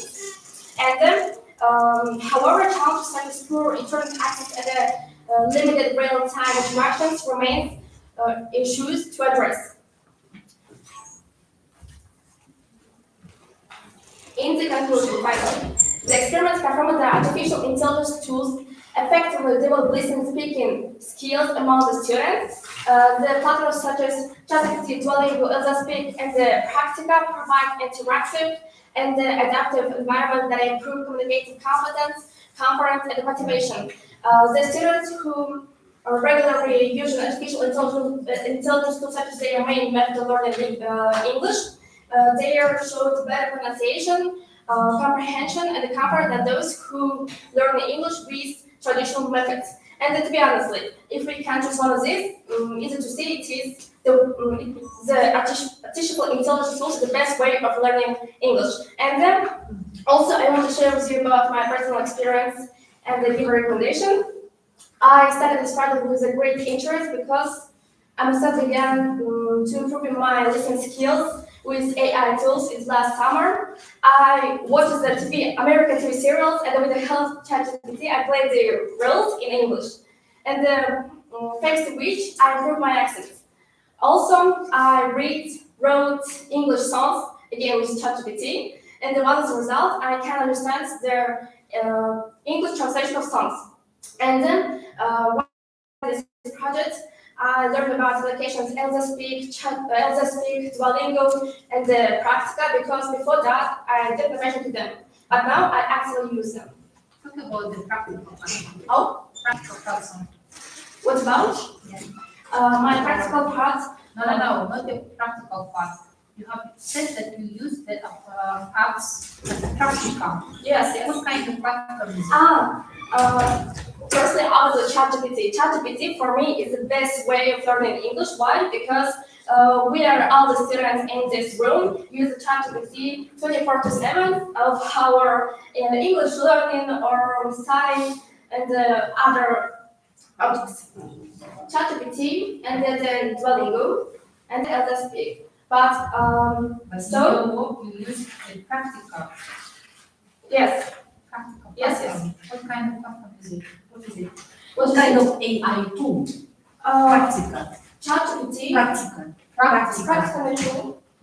What kind of AI tool is it? What kind of AI tools? Does it improve communication skills or I don't know, writing skills, maybe reading skills? What kind of AI tool is it? ChatGPT. Practica. You talk about only practical. Yeah. Not ChatGPT. Practical and AI design application. You're about practical. Okay. Practical focuses on speech analysis and real-time feedback. It is AI evaluates pronunciation, comprehension, and rhythm, instantly correcting mistakes. And learners can Enough. Also speak. Elsa Speak or English Learning Speech Assessment was created by the one from Vietnam in 2016. Now it's based in San Francisco. It offers over 1,200 lessons and 60 topics.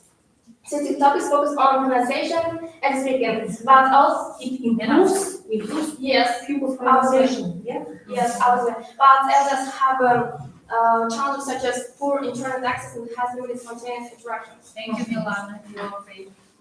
Next question, the question was down. Please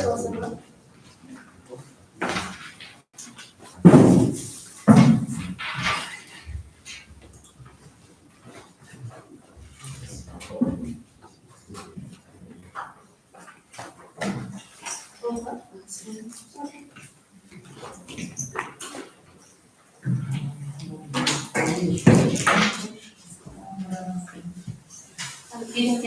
Регламент 10 минут.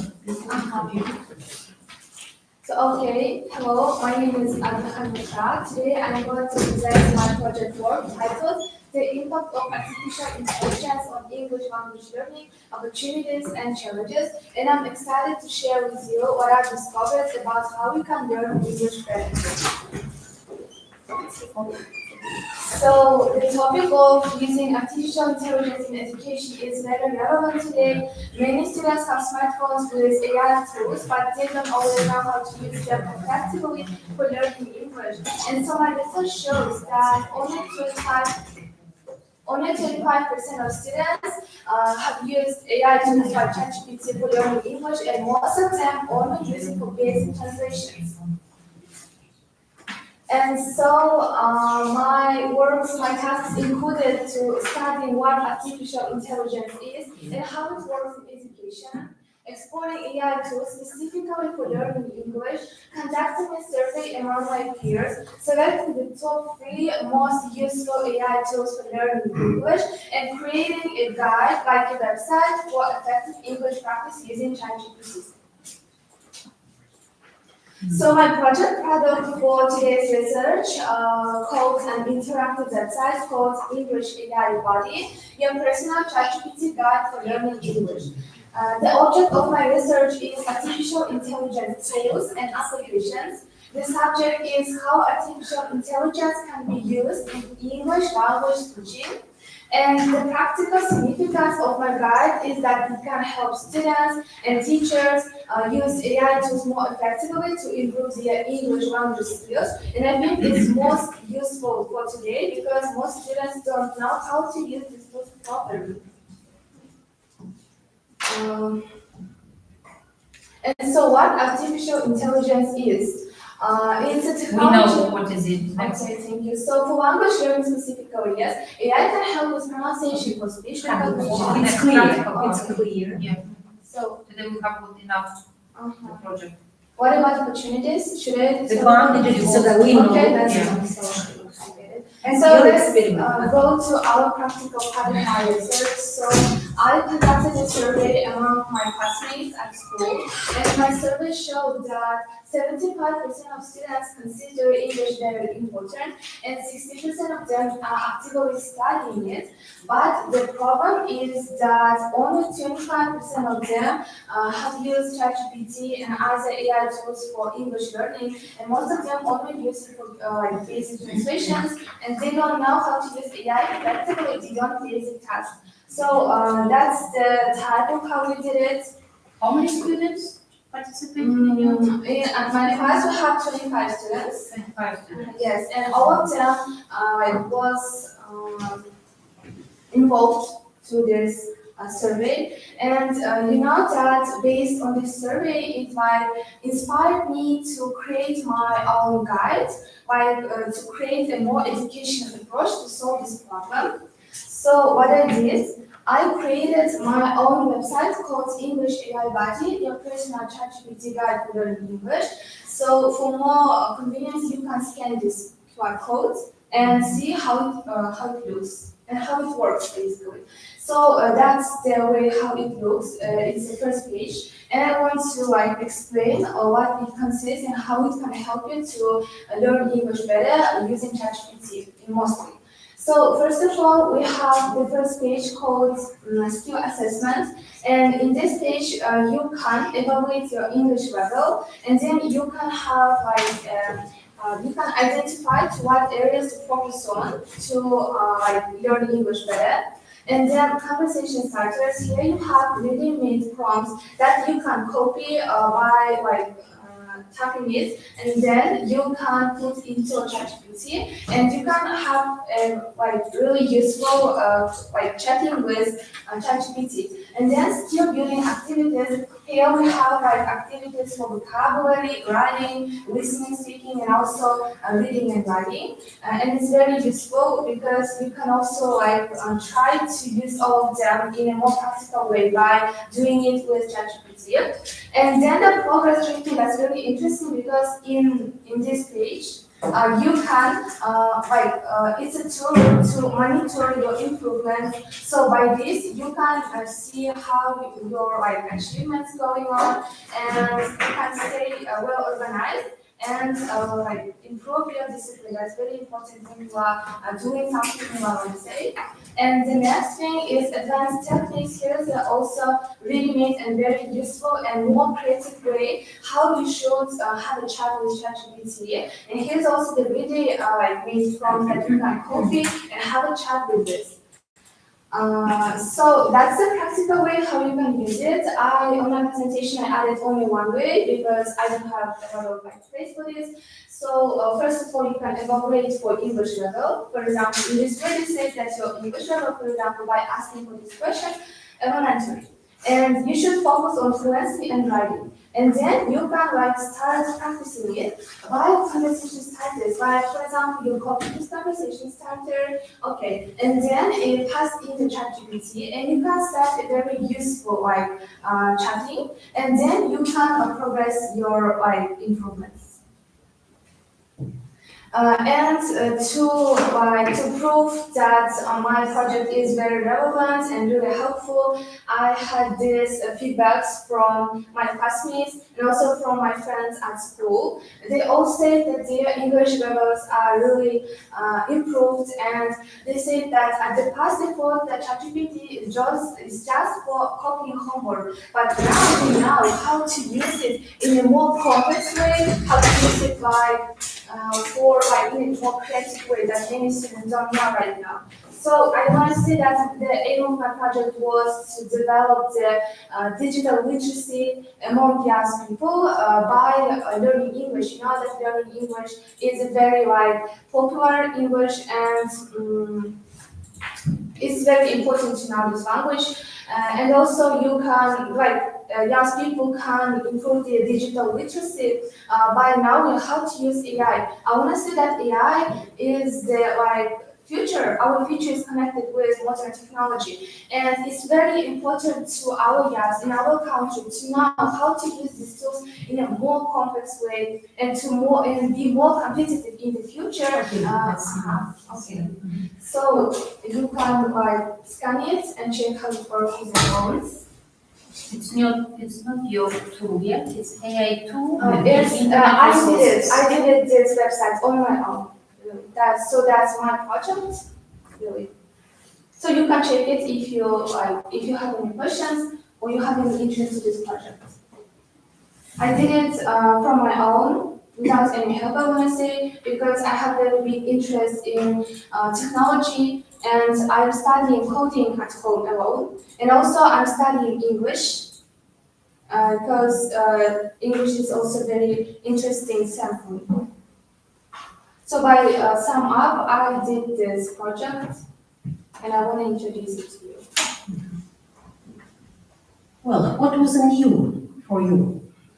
For me, the new thing is that I helped students at school to think about the ChatGPT in a more complex way. They will have more complex view how to use it. For example, if in the past you use it only for just copying homework, now you can use it in a more complex way, in a more widespread utility. You have probably 3 or 4 questions. Yes, 3 questions. Yes, That's all. Yeah, because I think that these questions are enough, especially for beginners, for the people who just starting studying English. So I wanna make them like involve a big interest for this language, and But it's not full enough. Okay. next. Okay, thank you for your attention.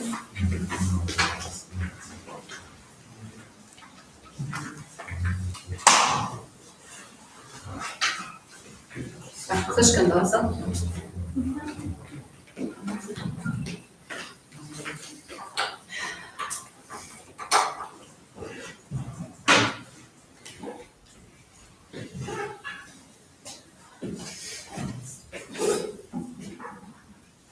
Қайырлы күн баршаңызға. Мен қандай бір сабағындағы номер елу үшінші мектеп гимназиясының 9-шы сынып оқушысы Ерман бар.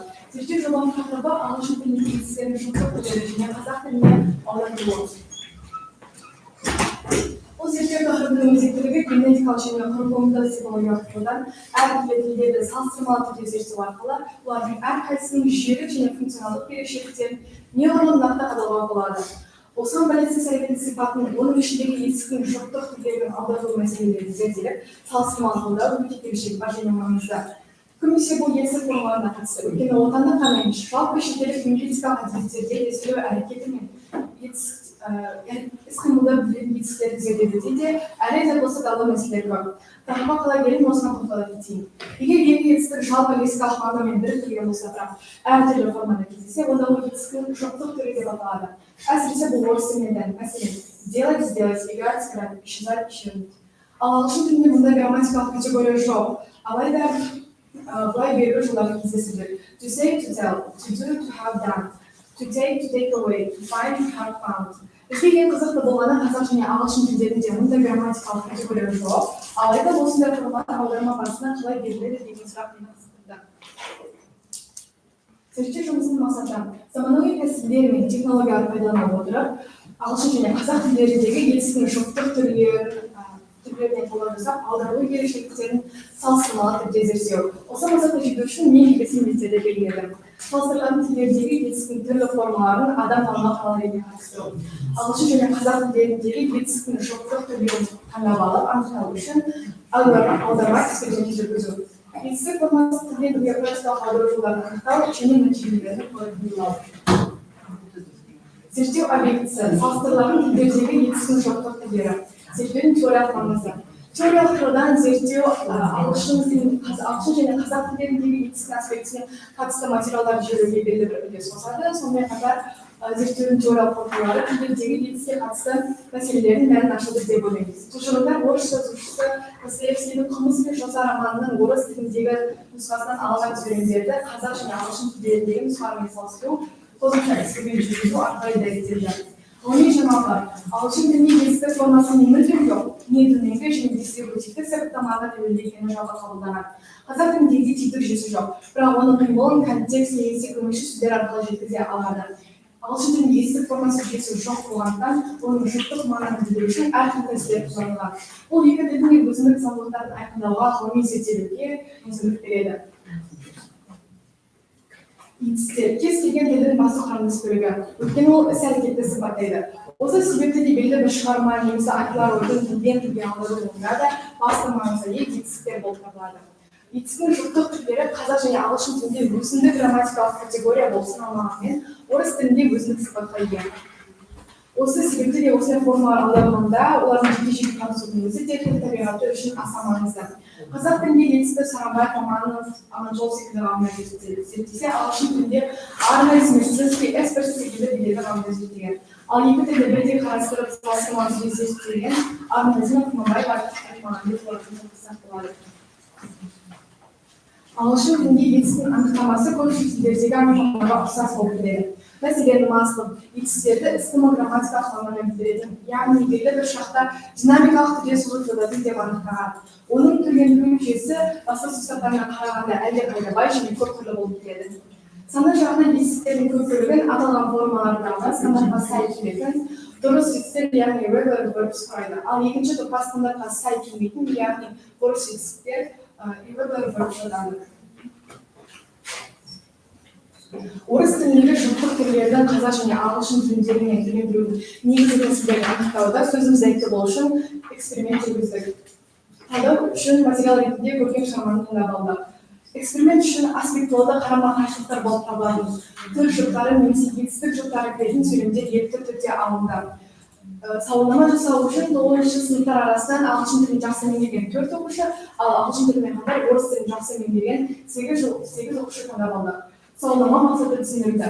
Біз тәжірибе жүргізу үшін ана тілін тануды басшылыққа алдық. Өйткені эксперименттің мақсаты ағылшын және қазақ тілдерінде келіс неге? Практикалық. Осы практикаға бізде таңдап алынған сөйлем кәсіби маман болу қиын, ұзақ және ауыр, бірақ кәсіби маман болу қуаныш. Осы сөйлем бізде екі түрде ұсынылды. Becoming a professional is difficult, long and demanding, but to become a professional is a joy. Келесі екінші нұсқада ұсынылған To become a professional is a hard business, demanding significant strength and much time. To become a professional is a good luck. Ол келесі сөйлем бұл мәселені күні бойы шешіп әлі шешкен жоқ. Ол сөйлем мынадай нұсқада аударылды. A. He solved the problem the whole day but he didn't solve it. B. He has been solving this problem all day and hasn't solved it. C. He worked on the problem all day but just couldn't solve it. D. Despite working all day, he just couldn't solve the problem. E. He had been thinking about this problem for a whole day and unfortunately he didn't solve it. Үшінші сөйлем, мен оны 3 сағат бойы көндірдім, бірақ көндіре алмадым. Осы сөйлемде көндіру болу етістігі ағылшын тіліне бірнеше жолмен аударылады. Біріншіден, бұл past indefinite түріндегі етістік деп аталады. Дәл осы көрсеткіш try to persuade тіркесімен берген кезде іс-әрекеттің болуында мәні бар деген шығарма қатысады.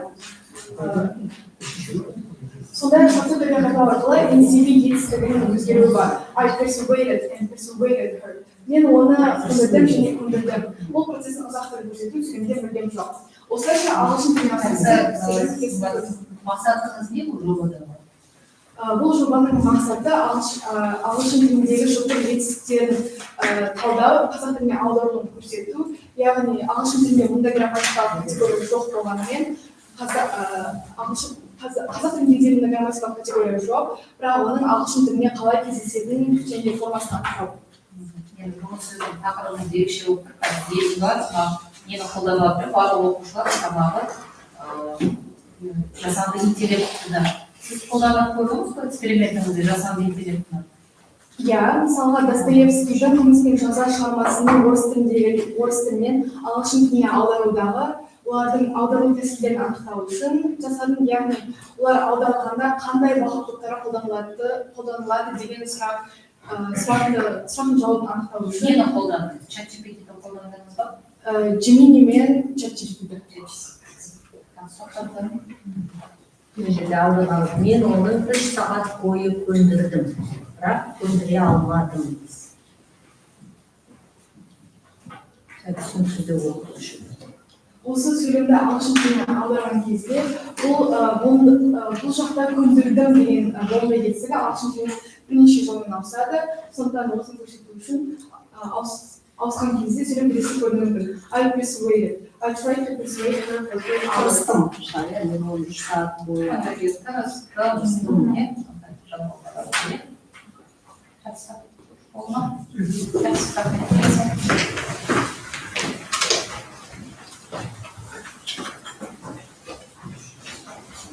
Я за это слушала.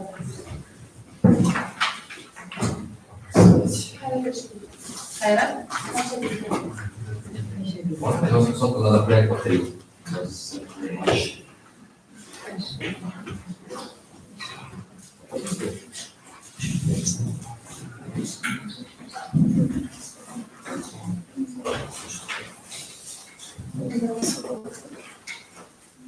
Hello everyone, dear teachers and the students. My name is Karen Asheniber. I'm from school 63 and grade 9. My topic is slang in modern English. Let's start with the introduction. I chose this topic because I wanted to understand why young people and students love short forms of words, many words, or unusual expressions. Slang is everywhere, and teenagers use it at school, online, in games, in chats. But the slang is more than funny words. It shows how teens think, how they connection with others, and how styles, what style they choose. Methods of slangs: discussion, description, and study. History of slang in England. In England, slang appeared a long time ago. At first, it's used by street traders or workers, and after. Okay, next. It is not necessary to tell about the history. Next. Slang and the language standard. Let's look at use English slang. Here is the most used of them. Use slang, mobile slang, everyday slang, and the political slang. Use slang. Use slang is slang what you students and the teenagers use it every day. For example, from Russian, жизнь, meaning life, easy. From English, easy, meaning simple. Crush, from English, crush, meaning a person one secretly likes. Everyone teenager uses this words. Next. Mobile slang. Mobile slang appeared in 2000 years, and people. No, understood. The next one. Experiment. Oh my God, OMG, okay. What else? Yeah. Name the, tell us about the frequently used slang words by teenagers. Tell us about the more frequently used slang words among teenagers, among you. For example, teenagers often use an abbreviation OMG, meaning oh my god, or something oh my gosh. For example, oh my god, I'm just spilled software all over my homework. No way. What are you gonna do now? I guess I'll rewrite everywhere. And roll, instead of rolling on the floor loudly, meaning something is extremely funny.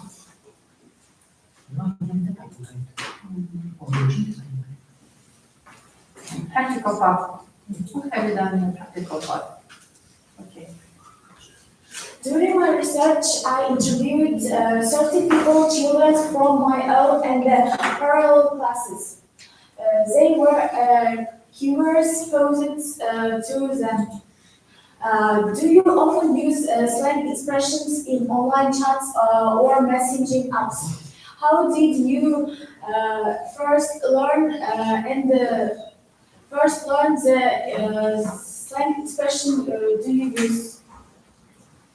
Survey results. Question 1. Question. Do you often use slang expressions in the internet correspondence? The responses from the 30 participants were as follows. Yes, 21 participants, 70%. Sometimes it's 6 participants, 20%. No, 3 participants, 10%. Question 2. Where you do learn about the emergence of new slang expressions. The survey participants responded were as follows. Computer games, 7 participants, various articles, social networks, 5 participants, friends or classmates, 10 participants, and 8 participants from song. Question 3. The reason why most survey participants use slang expressions is fashion. Disappeared all slang, and half of them were disappeared. Didn't disappear at all all abbreviations. Conclusion. Slang lives everywhere. Everyone, teenagers, students, young people use slang in real life. And it changed very fast because of culture, technology, movies, and the school conversations.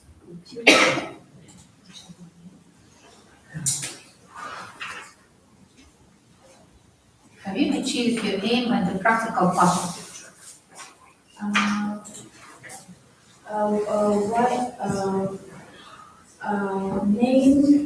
Why young people love using slang, or do you often use slang? We don't understand the question. Thank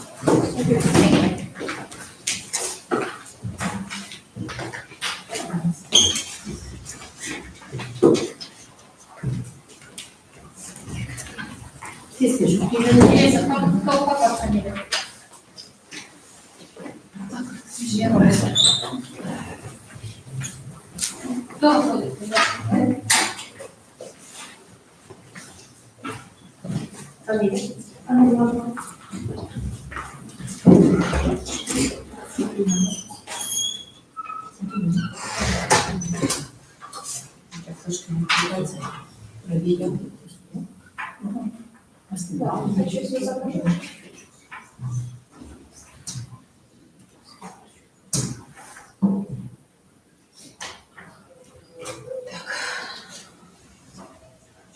Давайте пока следующий.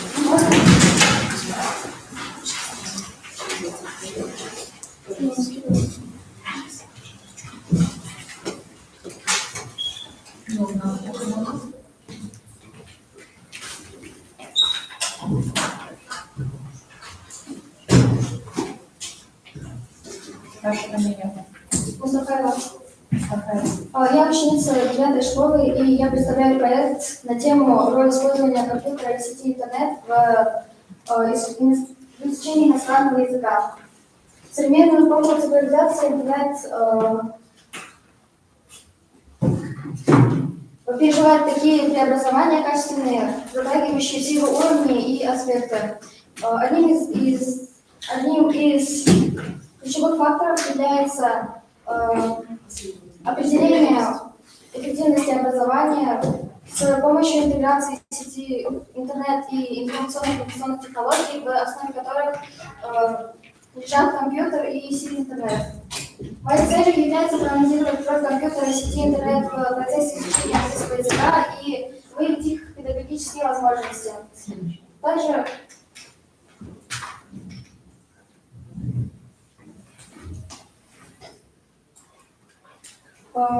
использование информационно-коммуникационных технологий позволяет развиться таким направлениям, как моделирование, модельное обучение, цифровое обучение, смешанное обучение и электронное обучение.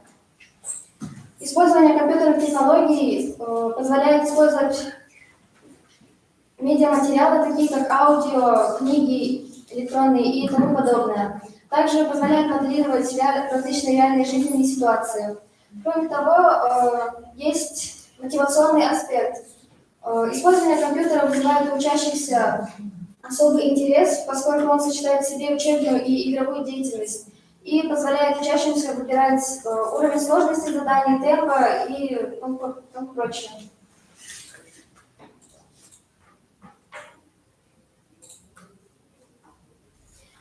Также с психолого-педагогической точки зрения важную роль играет мотивационный аспект, то есть рост уровня мотивации.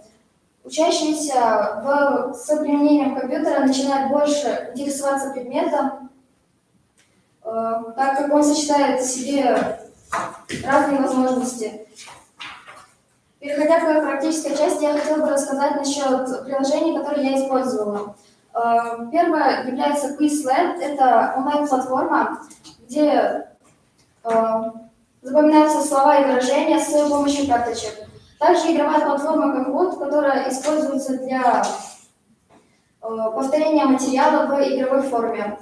Тот же самый Duolingo, приложение с геймифицированной системой обучения, но он используется для дополнительного обучения материала и дополнительного обучения английскому языку. И BBC Learning English, в которой используются различные аудиоматериалы для повторения аудио и Дальше. Ага, поняли. речи. Дальше. Эксперимент ваш. Где диаграмма? Цель моего эксперимента является определение эффективности использования информационно-коммуникационных технологий. В моем исследовании участвовало 2 группы 9 классов, каждой из которых было по 20 человек. Экспериментальная группа, которая занималась с использованием информационно-коммуникационных технологий, и контрольная группа, которая занималась по традиционной методике.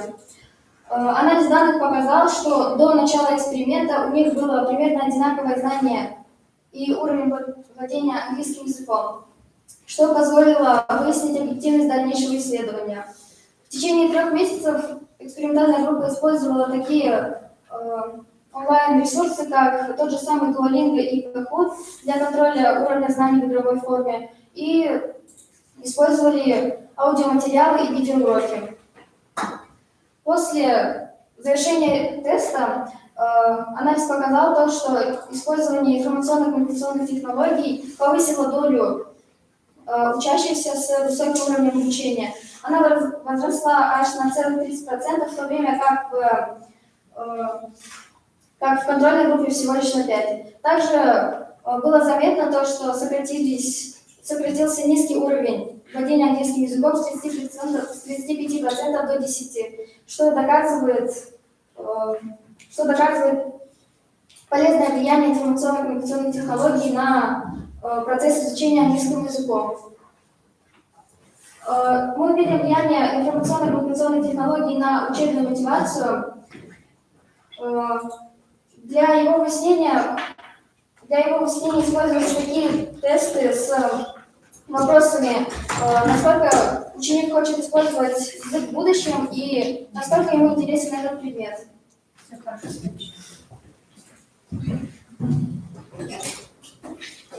В заключение я хочу сказать то, что использование информационно-коммуникационных технологий дало положительное влияние на изучение английского языка.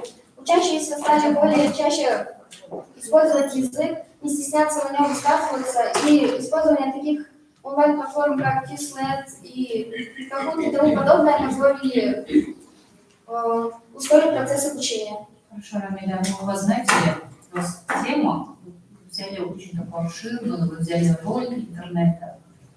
Смотрите, роль компьютера, сети, интернет, изучение иностранного, это вообще-то, как бы сказать, очень обширная тема, это можно, вы хотели объять, не объять. Вообще там много что рассказывать, но мы распределили. Нужно было вам в одно выступить, что-то конкретное взять.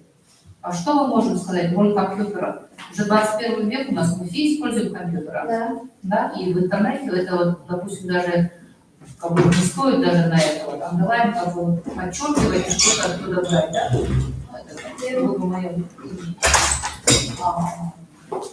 Как вы, конечно, здесь умудрились сделать эксперимент, тоже немножко непонятно. Хорошо.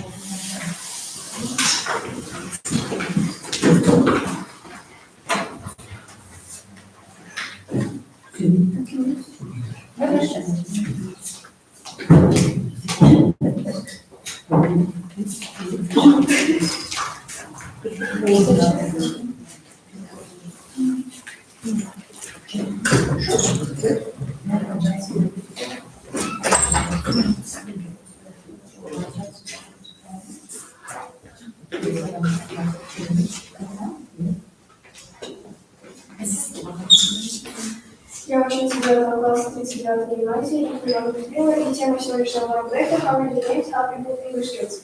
This research explores how video games can really support English language learning among students, and so comparison from literature analysis, surveys, and personal experiments. These studies demonstrate us that video games are not merely about for education, but education that develop vocabulary, reading, listening, and communication skills in a natural and engaging context. The digital revolution language learning. English has become the global lingual aspect of the 21st century, essential Practical part. Okay. It's okay. We know all the theory. What have you done in a practical part? This is my personal experiment. I took 20 classmates and I make the diagram. The 75% of my classmates prefer English games. They like to play it and practice their English because they are motivation to do it and they want to winning. They want to making challenges in the games. They prefer to play it in a regional version. The 60% learn new vocabulary. They prefer to learn new vocabulary and they note new words to their notebooks and learning English vocabulary solves every concept. The 35% communication insurance.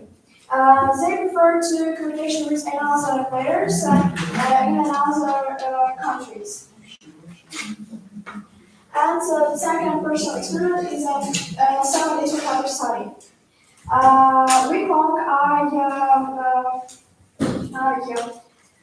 controlled this experiment and commit new vocabulary, and the record is 25 for new words. At the first and second day, I collected 12 new words like imagery, quest, word, reason, health, nation, level, victory, defeat, strategy, and ally. At the start and the fifth day, I agreed 11 words like achievement, objective, progress, rage, equipment, battle, strength, shield, defense, attack, and explore. And the last 2 days. What kind of video games did you use in your experiment? I used the more popular games. I didn't write it in the project. I asked them that all video games in English. How many games? They talk about fifth games like Roblox, Brawl Stars, Standoff, and etc. Because they prefer it. What level? What level? Level of the games. Level of students. They have a. With whom have you done all of these experiments so far? I done it over 2 months. What kind of grade?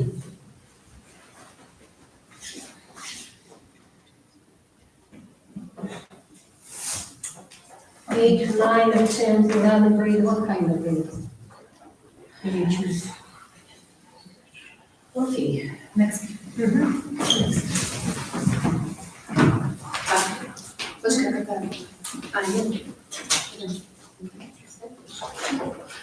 Ноточка кімде? What is it?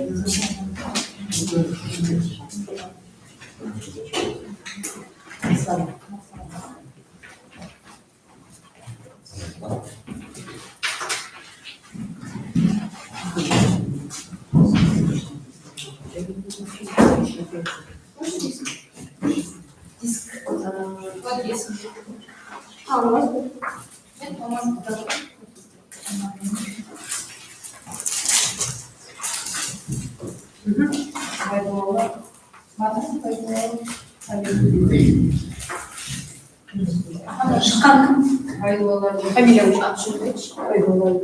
Әлі екен.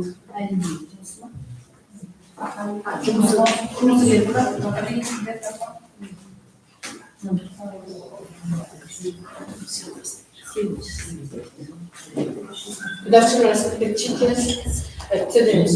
I'm Michael University, also school number 67. Today I'm going to present my student project challenge effective global communication and listening and vocabulary in English. The reason I chose this topic is because English is one is one of the most important global languages, and for students like me, listening and vocabulary are keys for successful communication. However, traditional methods such as reading text or learning from movies are not always enough. That is why I decided to investigate podcast as a modern tool for improving these skills. The purpose of the project aims to show how modern technology can make language learning and more effective, engaging, and motivating. Objects also project to define the role of listening and language learning and identify its types to analyze the sources of vocabulary for communication, both active and passive vocabulary, to explore podcast as a modern integration tool in English learning, to decide and conduct and practical experience with eighth grade students using podcasts to measure the improvement in student listening comprehension and vocabulary knowledge after regular podcast practice. 6. To identify students' motivation and activities toward using podcasts and learning English. To evaluate the practical and the practical significance of integrating podcasts into school education. 8. To provide recommendation for future use of podcasts in English lessons. In the theoretical part of our project, I studied several important aspects. First, I will explain the role of listening in language learning and describe the difference between intensive and extensive listening. Intensive listening is focused on details, extensive listening, and general understanding. Then I will discuss the importance of vocabulary as a foundation of communication, including active and passive vocabulary. Active vocabulary is words we can use in speaking and writing. Passive vocabulary words we understand but not often use.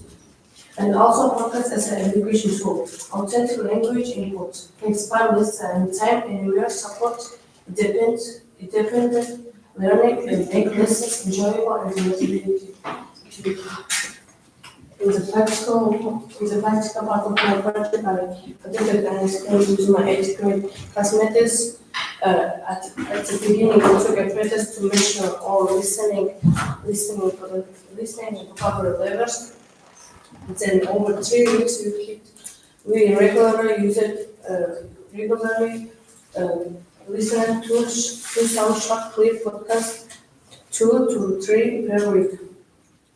We keep the vocabulary notebooks worked on 5 and 10 long words after each listening. At the end, we took a process, and the results showed the clean.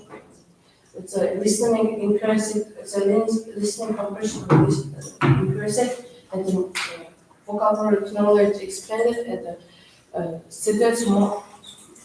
students became more motivated and interested in English. The results of my project proved hypothesis and results of podcast experiment listening increased from 50% to 80% to 18%. Vocabulary increased from 45% to 75%. Interest increased from 55% to 85%.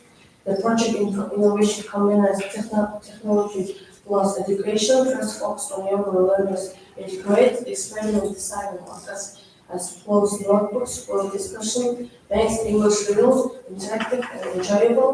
Students can discover English as a language. Okay. Thank you. How have you achieved these results? Oh, How have you achieved these results? the results? Kaleci olsun diye neticeleri. Kamayalım. Biz gündelik yani short, yani kısa kınalı tırnavcılık faktasın. Mesela bunu alışak bakla diye başka sağlayacak.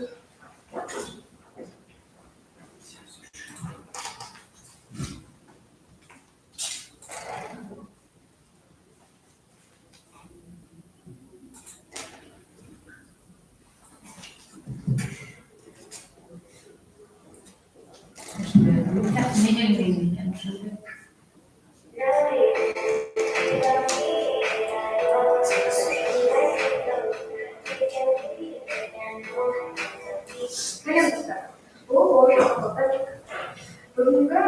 подкастымызда ерекше қонақ жолбек төлеубек.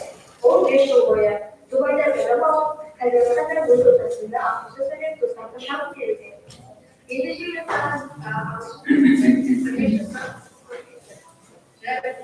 what advice will you give to students who are to speak English fluently? So I have 3 advices to give to the students. The first one.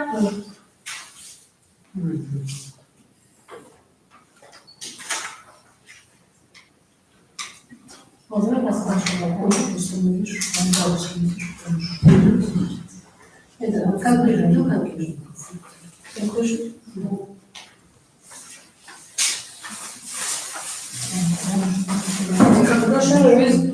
I suggest that teachers integrate podcasts more often into lessons and we can encourage students to use their platform. Short podcasts are an innovative and inspiring tools that connect theory, respecting and show students that English is a real life language.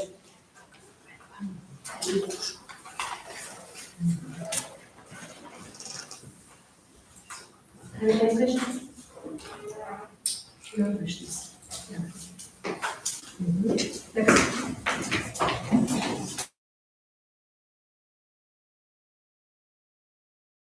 Said that their project wasn't so hard because technologies help them organize all tasks and make their project more easier. But it requires careful checking and to avoid over-reliance on artificial intelligence. Participants from Group 2 said that their process took more time but was more meaningful and improved teamwork skills.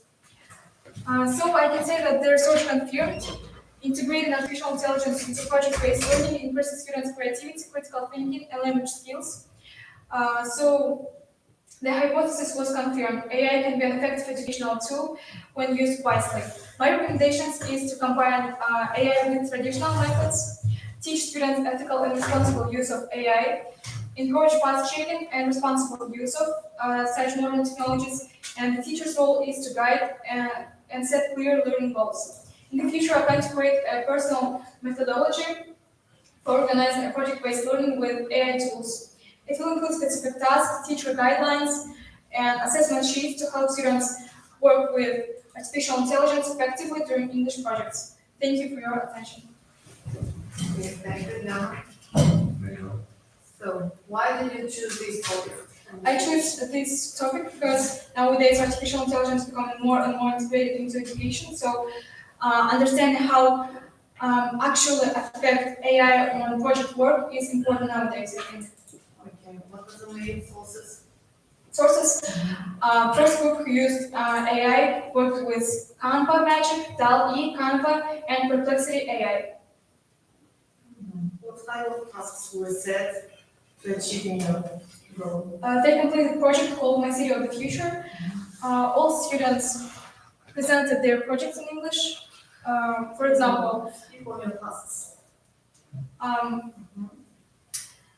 They create My City of the Future. They call what size they want to see in their city of the future, what culture, urbanizing, I don't know, buildings. Could you show to us some exercises and activities using? Please. Could you show to us some activities or exercises based by using AI tools? Okay, first group using artificial intelligence. Canva, ChatGPT, DAL-E for generating ideas, writing text. Show to us exercises or activities that you use. Here it is.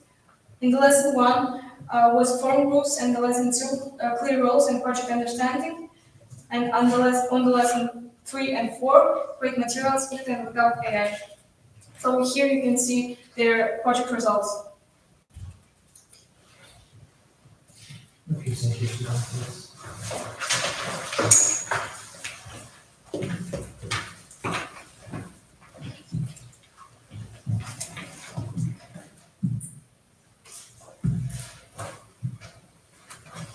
Келесі тыңдайық.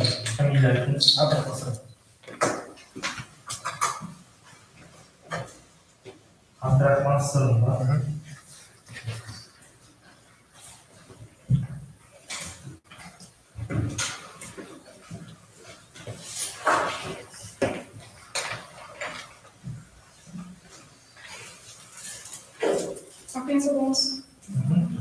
Дальше уже проходить. Меня зовут Ағылшын Сырым, ученик 11 класса, напротив 547. Тема моего научного исследования – использование аутентичной музыки как инструмента формирования устойчивых сочетаний в английском языке. Язык песен – важная часть массовой культуры, и его изучение помогает лучше понять особенности английского языка. В песне текста часто встречается устойчивое сочетание, коллокация, которая делает текст более естественным и выразительным. Этот проект направлен на анализ коллокации в популярных песнях и их влияние на восприятие слушателей. Цель работы – исследовать использование коллокации в текстах популярных песен на английском языке, определить функции и влияние на восприятие текста, также оценить их значимость для изучения английской лексики.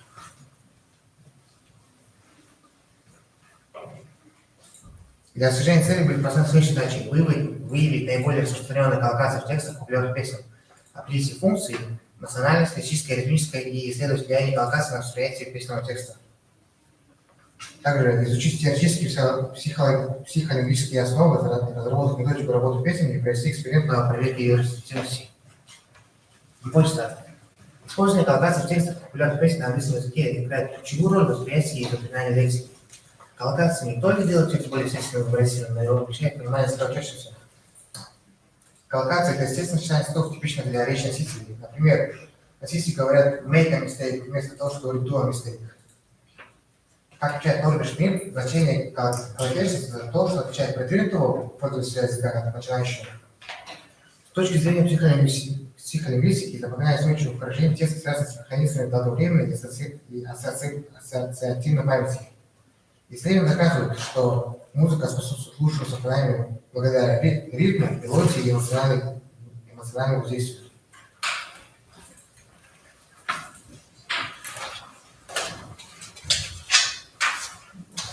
Чтобы подтвердить теоретические выводы, я провел академический эксперимент среди участников 11 класса с уровнем от B1 до B2.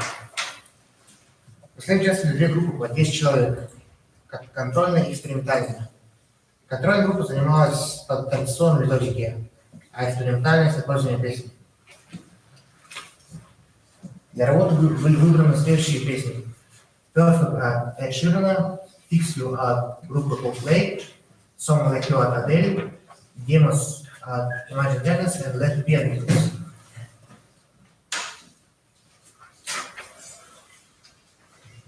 На каждом занятии было три этапа. Текстовый этап.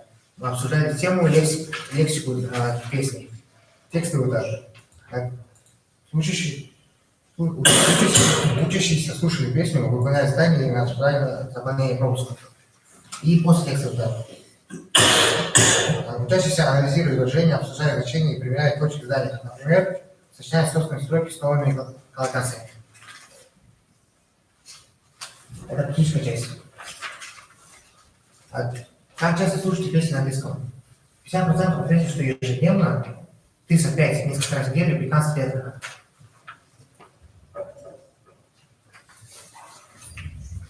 %60 используют песни для изучения английского языка. 30% говорят иногда. И в анкетировании 90% сказали, что считают музыку интересным способом изучения языка. 85% отметили только сочетание выражений. И 7% начали чаще слушать английские песни и анализировать текст. Это доказывает, что музыка не только улучшает языковые науки, но и повышает мотивацию. И наш прогресс. Контрольная группа до эксперимента владела коллокациями на 54%. И после повысилась на 10%, и стал 64%. Экспериментально же с 52% поднялся до 84%. Это прирост 32%. В заключении считаю, что коллокации песни делают текст текст подготовительного помогает изучать английский язык. Анализ показал, что устойчивость сочетания часто связана с эмоциями, действиями и мотивацией. Исследование школьников подтвердило, что песня способствует запоминанию английской лексики, но некоторые выражения требуют контекста для понимания. Спасибо.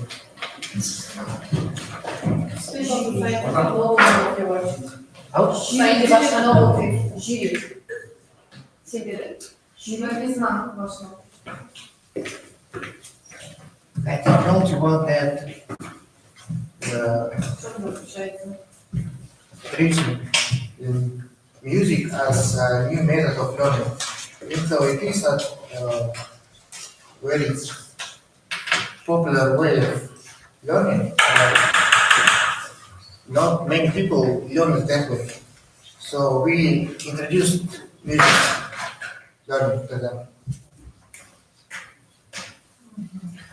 What kind of method of investigation do you use in your research work? Method of investigation. What can you say about this one? We did testing. We had two groups of students, and they had after school lessons for 4 weeks. The first group was a control group, which was learning the traditional way, and the other group was experimental, which was learning by the music. We chose songs and they listened to them and made collocations. That's about the traditional lessons? Traditional lessons. Traditional lessons were they had traditional lessons. The teacher just explained the grammar to them and other things. What was your aim? The aim was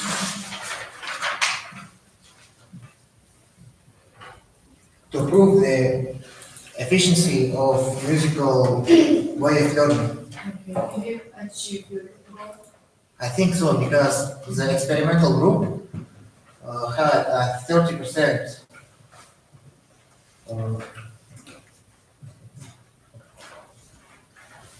had learned to use collocations 30% more than the control group. Okay, what are the main stages of your investigation? Main stages. Main stages. What did you do? First, we did. When did you start? We started the October of last October. We made the students take after school lessons every day. Do you have a journal of scientific research? The journal or diary of your working? No. You don't have that? You're my idol. Let me check that one.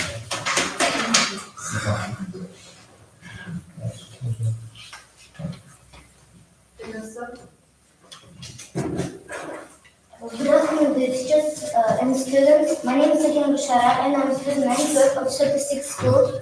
Today I'm happy to present my science research project on the topic in the world of English idioms. I chose this topic because idioms make English language more colorful, emotional, and alive. The aim and the objective of my research project. I am to study the meaning and usage of English idioms and to enrich students' vocabulary and improve the speaking skills. Objectives to define the concept of an idiom, to collect commonly used English idioms, to find the equivalent in the Kazakh language. Relevance and novelty of the research project.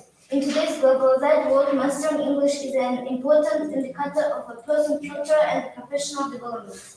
Knowing English idioms helps students understand the language deeply, speak fluent, and learn about English culture. The novelty of this research lies in analyzing the semantic, cultural, and the linguistic features to enrich students' vocabulary, improve speaking skills, and develop interpretive competence. The method of research project.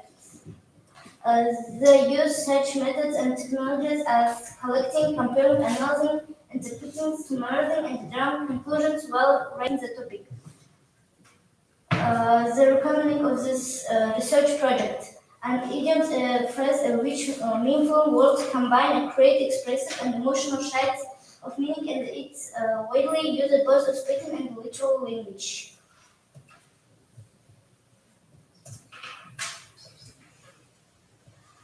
In my project, I studied where idioms are, where they come from, and how people use them in everyday life. I collected information from books, online articles, and the English media sources such as movies and songs. I also asked English teachers and students about articles they know and use. Then I made small comparison between English and Kazakh idioms. For example, in English we have an idiom "kill two birds with one stone." It means to do two things at the same time. In Kazakh we say "birov benim qo'yanda atu," which has the same exact meaning. Another example is an idiom "break the ice," which means start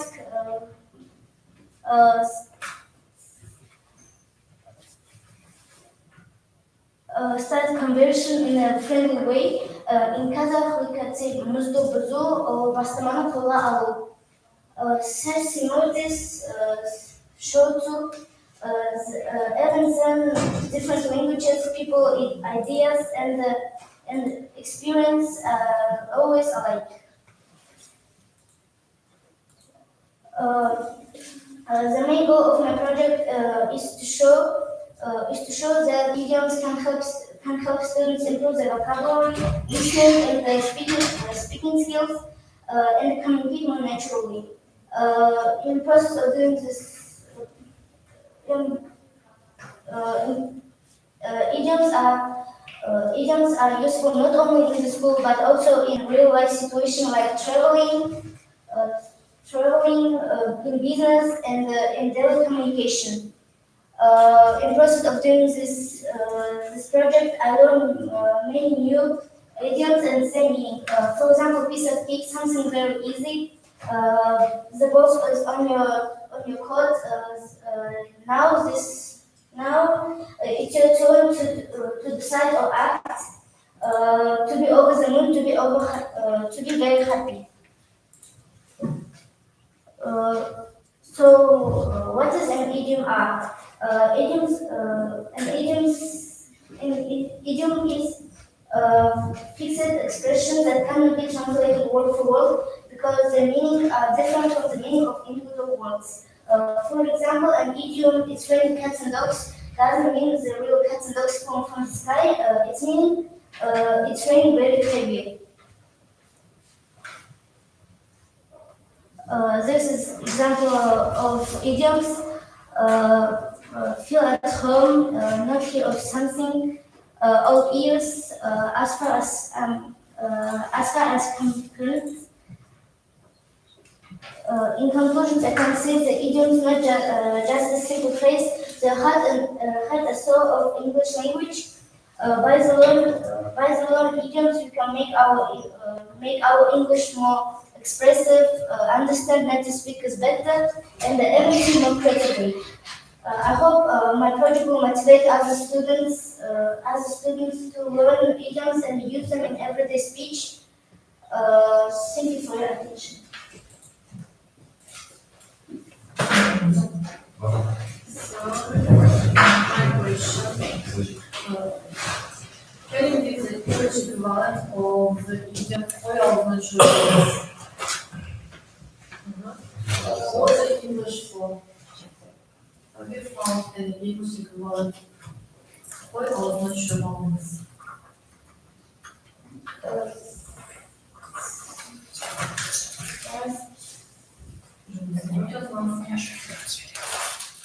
Suppose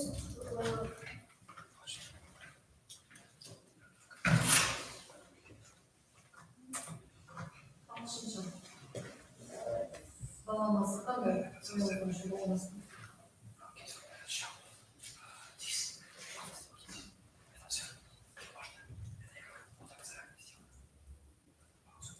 Жаңалығы не дейсің? Қандай жаңалық аштыңыз? The novelty of my project, the novelty of my project is the novelty in my project for me will be that Kazakh word like use idioms in our days. We use idioms in television like advertisements and everyday speech.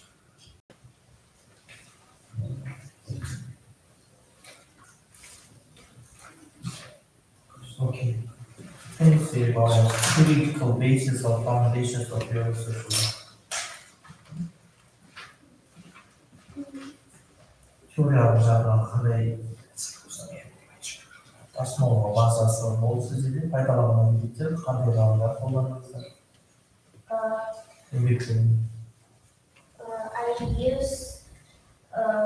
I collect information from books, online articles, in the English media such as movies and songs. That's about native scientists. Can I name our native scientists? Отандық ғалымдардан қандай еңбектерді ғалымдардан қарастырдыңыз? Ғалымдарға жөндеп айтып бере аласыз ба? In our pilots use idioms in everyday works. I can like Arab, Ahmed, all the pilots use idioms in their works. Okay, may I start? Okay, class, I wanna introduce myself really fast. My name is Anastasia. I'm a simple student from the school, middle school number 43. My topic for today is conversational AI, chatbots, and virtual assistants. Let's go for the annotation part that consists out of 4 parts. At first, my project topic and scope. I'm going to research with this project. In our research, we also the rapidly evolving field of conversational AI that includes chatbots and virtual assistants that became game changers. They changed the way how do we interact with the technologies nowadays. Our aim is to delve deeper into this technology and its capabilities, so where can we apply the technology of conversational AI. The next one is technical foundation. Of course, without coding class, we wouldn't have any ChatGPT or Gemini. So about a century ago, Alan Turing decided to start making NLP. It's an acronym that stands for the natural language processing. And the focus is language education. As we are going to use the rule-based chatbots, we will try using the external LLM, a large language model that's being learned on the vast amounts of the data that encompasses a lot of the topics. So I'm gonna concentrate myself only on the language learning, English learning. So basically, we will have a better result at the end. And please pay attention to our content. So basically, my presentation consists of the introduction, main part, practical part, and the conclusion.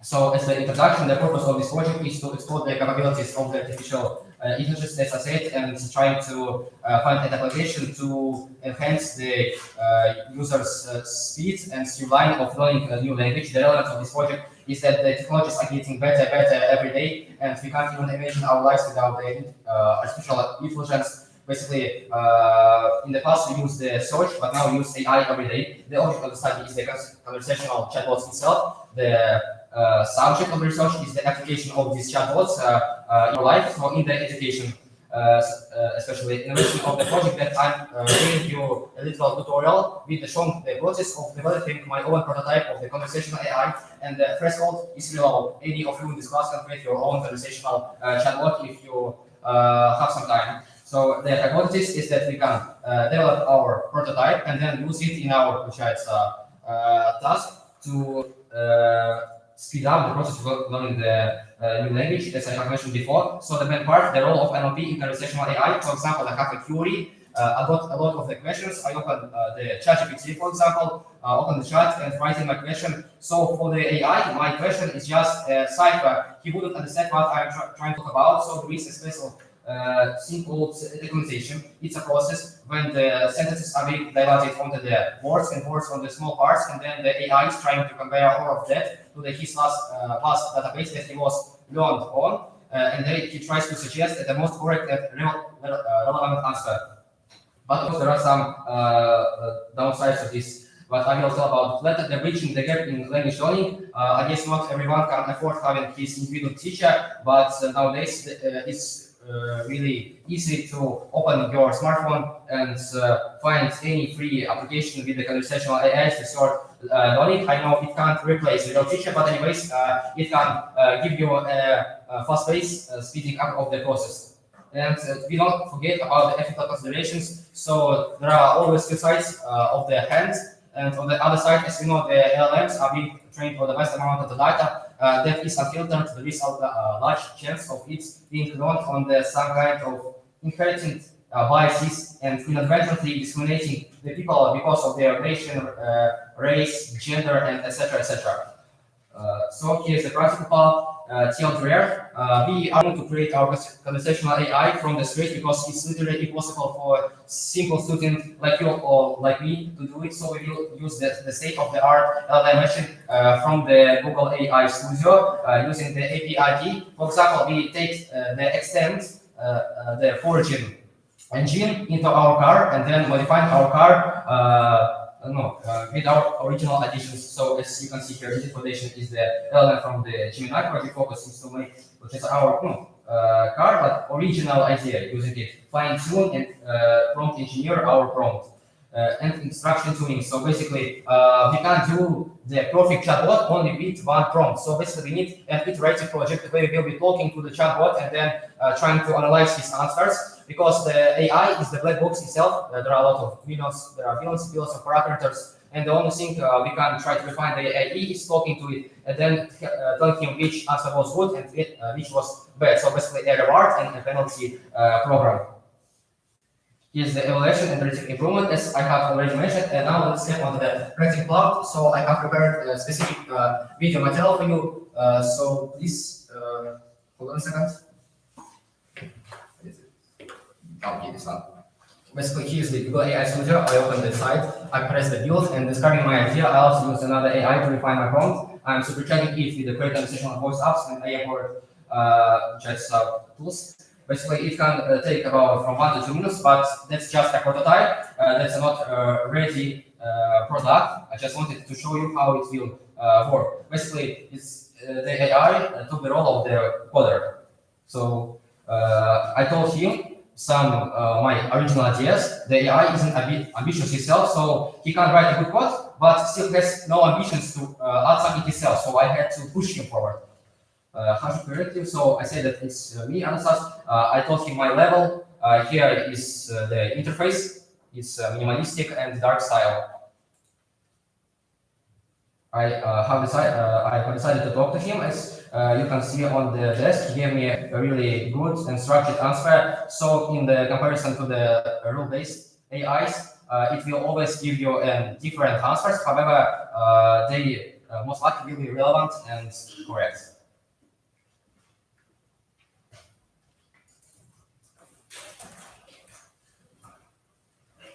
Okay, the next part is the voice part.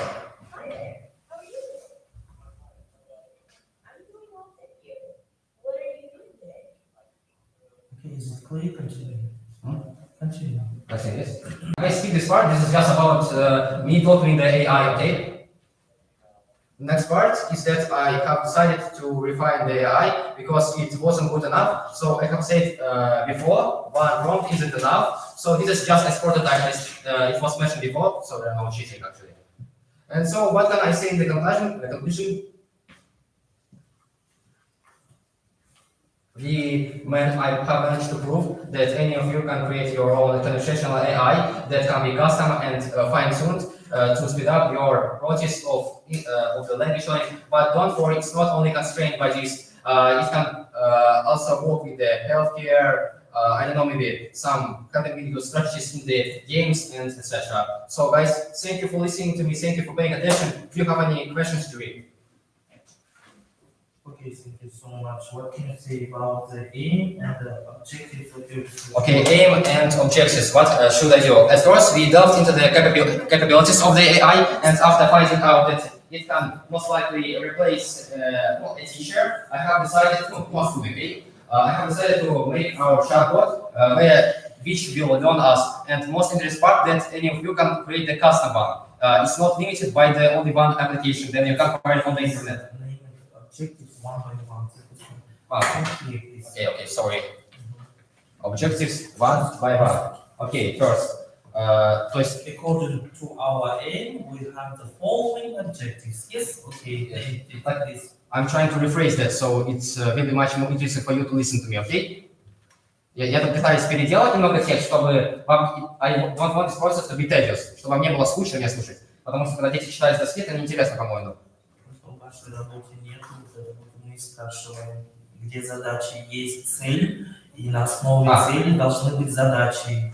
What purpose? Здесь не вижу задач. What purpose? Объясните нам, пожалуйста. My object. Okay, my object. Conversational AI. Не object, не объект, я у вас спрашиваю, а задачи. Задачи. На основе на цели, вот, да, вот, бывают задачи. Да. Их несколько, 3, 4 или 2. Что нужно сделать для того, чтобы мы могли сделать такого чат-бота, да? Наш результат получить. Я не знаю. Okay. Нет, это наша цель. Я сейчас вам только что назвал. Okay, first, research the websites, that's first. After that, find the best candidate, get the API key, and after that, create your own conversational AI with your custom and fine-tuned characteristics. What here is the three parts of my objective. Okay, you have witnessed all of that. Work to analyze and explore and to develop practical applications for the type. Yes, it's a practical. You can use it to learn English. С презентацией? Задачи я у вас спрашиваю. Окей, следующий вопрос. About what tasks, objectives. Вот это спрашиваю, а мы не другой. Я думал, только по презентации нужно. Нет, по работе. Окей, let's continue. Okay. What can you say about scientific knowledge of your research work? I have shown you how to make your prototype of conversational AI using one of the technologies and sites. What methods did you use? Methods use. Okay, at first, researching, I have sorted through the internet, spending lots of time trying to find the best site and method and API to make the best conversational AI, so anyone would be able to use it in your daily life to improve your skills. The sources? Какой source? Да, использовал? That's quite tricky question right now. Can you please rephrase it a bit? And I will give answer. List of used literature. Of used literature, yes. Basically, I have been using Gemini. And so basically, most likely, they generalized and analyzed information from the internet through the chat of Gemini. So, our native scientists. Our native scientists? Какие у нас есть ученые? Настоящие, да, такие сказать будут? Well, for example, like Harvard, you're also doing some papers about this topic, as I remember. But they are from our country, actually. Okay, thank you.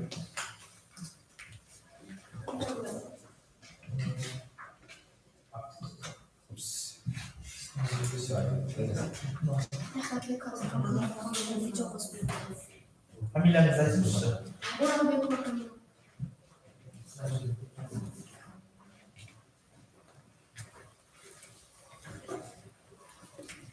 Good morning, teachers and fellow students. My name is Camilo Moravito and I'm a 9th grade pupil from school gymnasium number 15. The focus of my research project is the songs alibi in the development of ethno-linguistic competence. Abbas Nambayev is more than a poet. He's the architect of the modern Kazakh identity. His works are a treasure trove of our language, philosophy, and our culture. The purpose of my study to analyze the musical role of Abba Klambat and to particularly evaluate the English translation of his famous song, Kuzunun Karası, with particular attention to how the translation conveys his original ethno-linguistic features. Project objectives: to provide a comprehensive overview of Abba Klambat's role as a composer, to describe the origin and meaning of the song Kuzunun Karası, and to identify methods used for the English translation by John Burnside. The relevance of the text is of the researchers translating Abay is essential for Kazakh culture, for Kazakh identity and heritage, and promoting cross-cultural understanding around the world. I use several research methods: theoretical method, comparative method, descriptive and research methods. And also I use some research stages: theoretical stage, practical comparative stage, and concluding stage. The all stage is a review of academic sources, analysis, scientific literature of this text. Methods of translation. The first method is phonetic translation. The primary goal is not just a literal rendering of the text, but the creation of its aesthetics and emotional impact in the target languages. Adaptive translation. The translator's goal is to bridge the cultural gap around the world by replacing the source. And imitative translation. Imitative translation is a method focused on replicating the formal and structural elements like the rhythm and rhyme. As a linguistic competence, it's the translator's ability not to only understand the text. My analysis of Burnside's translation. He used some translation methods. For example, the apple maya is the adaptive method because Burnside replaced it with a quite equivalent English idiom, the apple maya, which conveys a person being deeply cherished from him. And the second, midnight and minor, he is the sun and the moon. It's a poetic translation. Burnside does not translate the line literally, but their metaphors that repress the beloved as his emotional and aesthetic impact. In the third, Albert Grade, Cautious Humankind. It's a combination of adaptive and poetic translation. This method is by using more direct and modern English phrases. Nothing can heal this wound. It's a direct poetic translation. This line is a direct and awful translation that works in both languages. And this is a strategy in my translation. The first is a national cultural identity, the second poetic metaphor, and the third social relations. And it's a my practical application of translation the Abay song, Kuzunun Karası, and my version is my soul's reflection. I use some translation methods, for example, poetic and adaptive translation. Poetic translation is a lyrical flow because there are writers very solo on my side, the wisdom in my mind. And the second, creative imagery, love that's design, it's a poetic metaphor, and new rhyme scheme is AABA to ABCB. The second is I use adaptive translation, Kuzunun Karası, the very soul of my side. The wise of my clan, my elder greater good. Jükten kozulan adjective is mine which I translated. I speak from the heart without going beyond it. And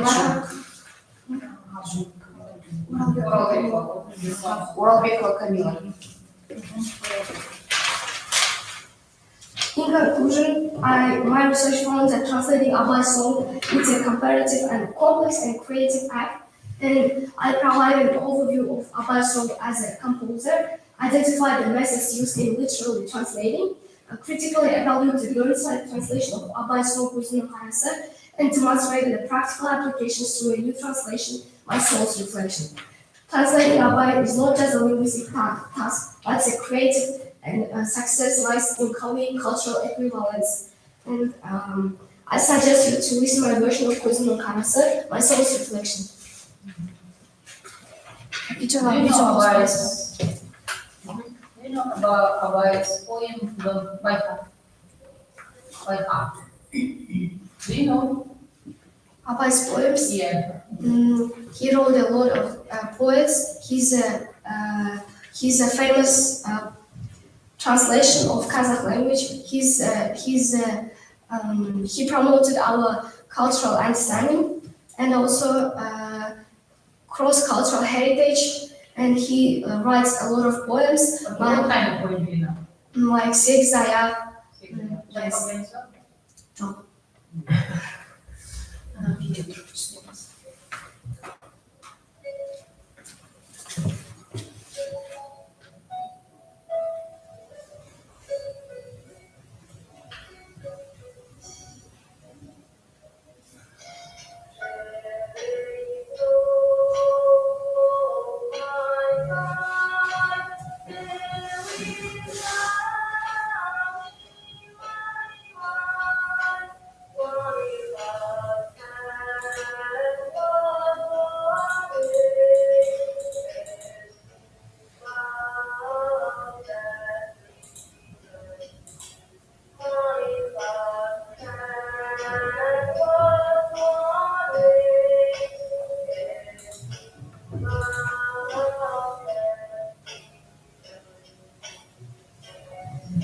Okay.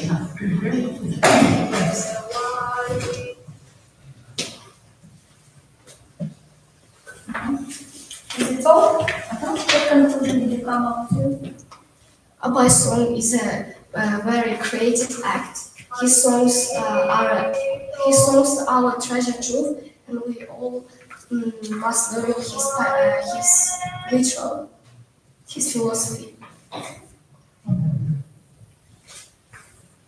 What was the novelty of your research work? The novelty. Abai used a lot of research methods and also strategies, and it was it's a news for me because I don't know all of these translation methods, and I learned a lot of things of this my practical research.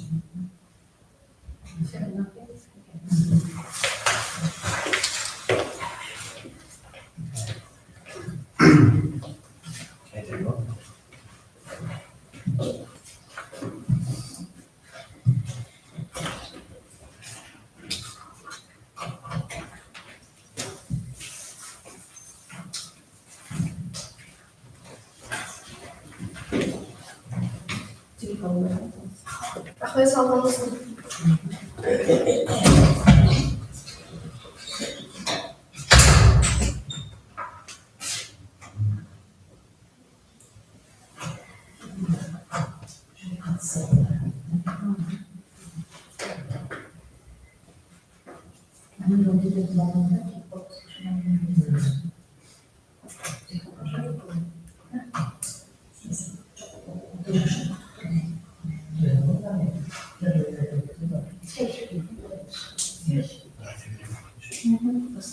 Okay, I think I have some issues with this, so I would like to present myself.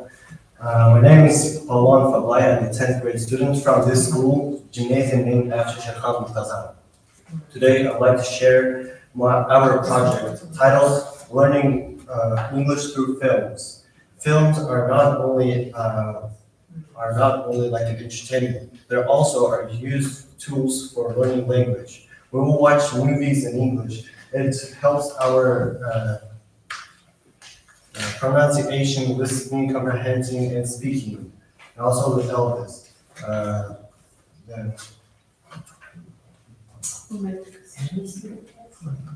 Aim of this project is to determine the effectiveness of learning English through films. So otherwise, I'd like to tell how films affect people.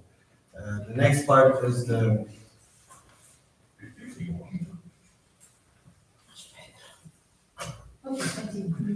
title. So the next one is just think about it. Some people spend hours, days watching movies and TV series. What if we think that this individual combined into something useful? For example, people who watch movies will start watching them in English. What will think will happen? Those people will become proficient in their language. Like they will become to know the language and all the other stuff. For example, one person I know, like he is a really good English speaker, and he was learning through this method only because he was learning watching movies. So otherwise, if some people start watching movies in English 3 times a week at least for 2 months, they'll be better in English than other students that follow the traditional classroom method. Because when we watch movies, it gives us the mimicking of other people and culture of other languages. For example, English movies from America, they're mostly use it like most of the culture is Christmas, Thanksgiving, Easter, and other special days. And this also doesn't always teach about culture, also about other languages and how they use English language for themselves. Like if you look at the other accents of the other actors, they can use Indian accents, American accent, British accent, and also some European accents that we never heard. And when we watch movies, it helps us to know other accents. And also in my practical part, I've made an experiment and conducted a survey among the students from several other grades. And they showed us a positive result. So the results were that 100% of the students choose to watch, love watching movies. And 85% of the students told that they've tried that method. And all of them agreed that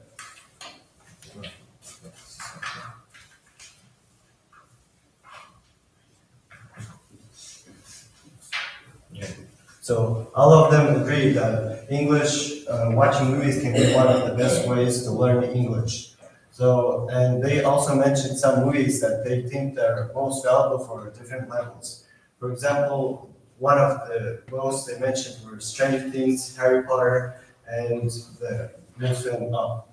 So classified movies by level according to my research. So for beginners levels are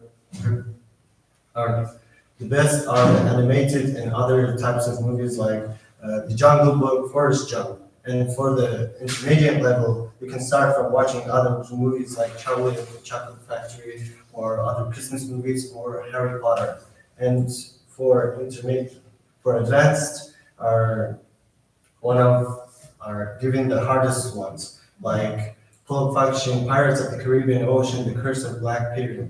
So yeah, conclusion, I would like to add that movies are not just an entertainment. They can also be a tool for learning language because they help us listen comprehension, also everyday vocabulary and traditional and unique traditions that are using right now. Yeah. Thank you for your. Why did you choose these films, these movies? Well, these movies people met students, so all of the students thought that these movies are the best to learn. And I thought, why can't I listen to other students than myself and start choosing these movies instead of my own? Any other questions?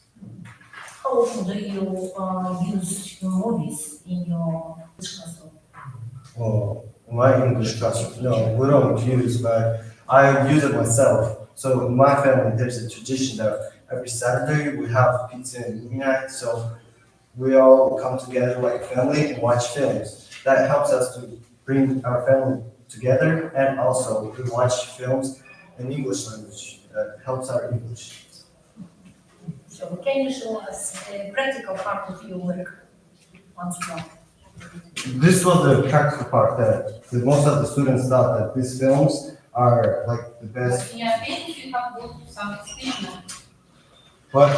Yeah, in your work. You have got attendance and you have got also here some service. I got some service, yeah. This is some of the students.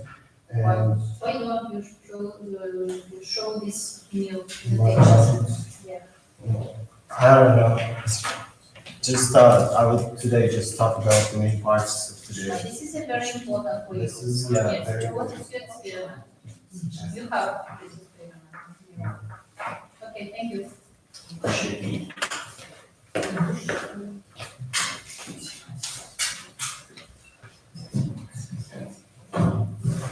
Niech najgorszy żuwa w oszukaniu Jeffrey.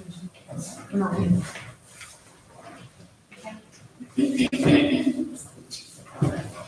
Good day everyone, I'm Rajin Mai, a student of 10A grade at secondary school. My project supervisor is John Galina, and my project title, A Book and a Film Content Style and Ideological Difference, based on the novel Harry Potter by Rowling.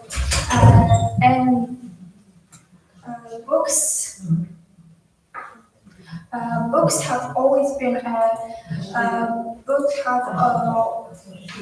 always been a person's best friend. There is a plenty of genres one can find while browsing books to read. It can be fiction, thriller, drama, science fiction, mystery, romance, mythology, supernatural. And one of the most popular and most loved book series of all time is Harry Potter. The same story was later adapted for the movie, and we now also have the Harry Potter movie series. And the aim of the research examines the main moral categories in the novel and interprets the author's moral message. And one of the main functions of the novel is the moral upbringing. The books is entertaining for children knows what is good and what is bad. And tasks consider them of tolerance, analysis them of friendship and partnership, considers them of family, identifies the moral ideas of the novel, compare and define the difference between a book and a film version. In Harry Potter, there is a number of topics such as post-struggle, family and friendship, war and terrorism. In K topic, here's a morality. In K topic, there's morality. I consider there's quite many moral messages in Rowling's books. She sends them to the young reader of relations of peers, adults and children, personal issues of reflections of characters. And about the author, Rowling is a British writer born in 1965. She became famous after publishing the Harry Potter series. Her books sold over 500 million copies worldwide. An introduction. Harry Potter is a fantasy story about friendship, courage, and good.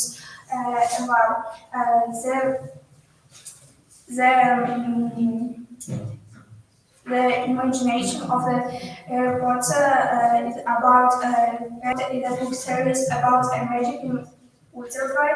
The plot of the whole series tells us about the magic world full of puzzles and mysteries. And with every new book, the readers admire the Rowling's gift of the tale.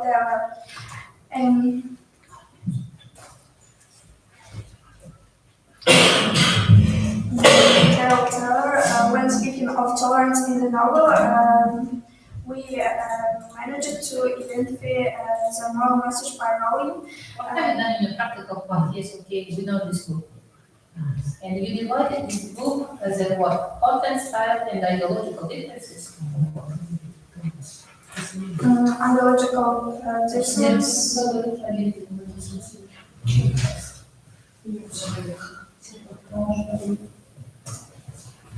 Ideological difference is examine the moral categories in the novel and interpret the author's moral message.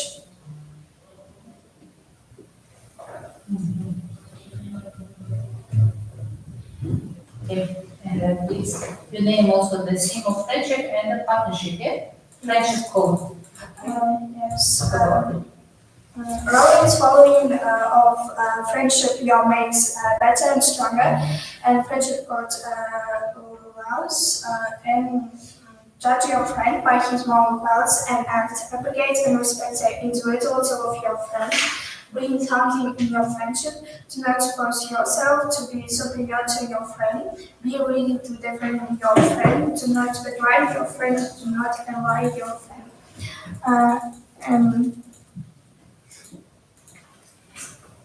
Family and family values in the novel. The child feels good the way he is listened to, heard, loved, and respected. Overwhelming love and care is harmful for a child. Moral and mental education and upbringing is the basic of a moral personality. The child should be given particular duties in the family. And in the Harry Potter, speaking of the relations of peoples and relations types, is three types. And first types. Okay, talk about the practical part.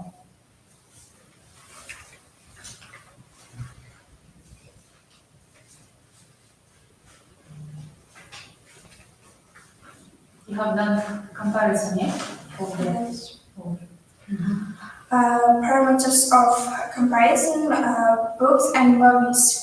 Books, what are they? Books are something that is being written by they have others and parts. Movies are like long statements of different sense that are applied by actors. Based on books can be based on true events, someone's life story. Movies are hypothetical, but they can also be based on true life events. Awards, many different literature awards are given to the best books and novels.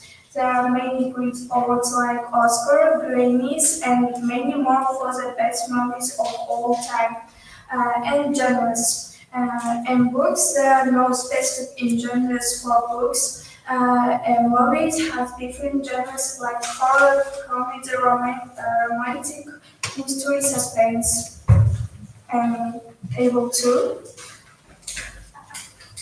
Completion table of the novel, a book and a film.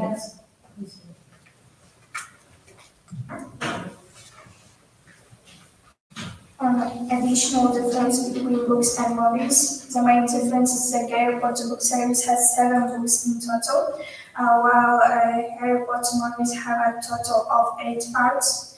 Harry Potter books have more well-defined characters and their existence, while Harry Potter movies have many of the character sense.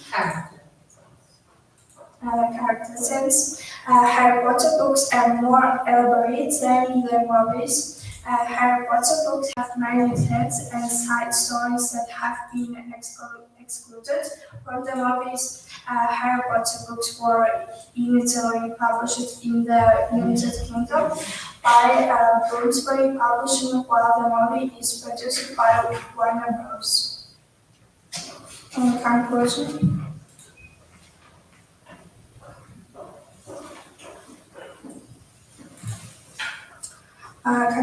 content difference, some events and characters are matter in the film, style differences, book narrative, imagination, detailed descriptions, film visual, sound effects, cinematic base, ideological differences, book emphasis, moral growth, education, and empathy. Film focuses more on heroism and visual drama. Thank you for your attention.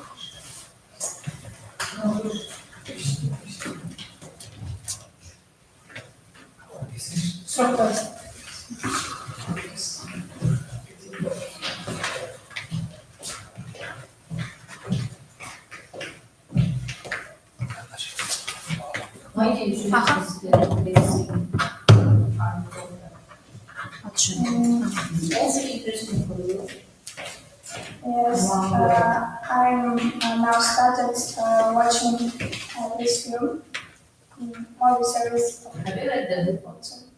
Yeah. Yeah, only movie. Yeah. Okay, thank you. How are you?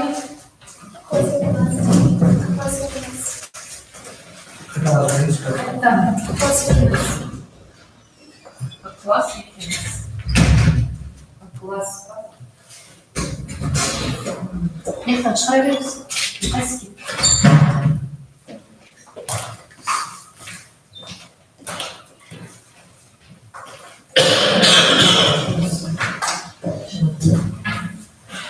Good afternoon, dear Judge. My name is Kunas, and I'm going to represent my scientific project titled Ways to Increase Pupils' Motivation in Learning English. Nowadays, English has become an integral part of our society and is one of the most important languages in the world. As we all know, learning English will open to us many opportunities for our education, communication, and also our future career. However, not all students nowadays are interested in learning English because traditional learning methods may seem boring and they do not suit everyone. That is why I chose this topic to find more ways to make learning English interesting. The purpose of our project is to study and analyze different ways to increase pupils' motivation in learning English.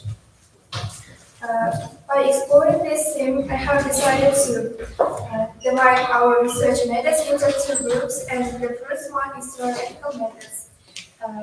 It consists of analysis of scientific, methodological, and Differences of foreign languages, and the second one is experimental methods. It consists of conducting experiments at school and interactive exercises. Practical significance, modern digital platforms and interactive exercises increase pupils' motivation in learning English and are more interesting than traditional teaching methods.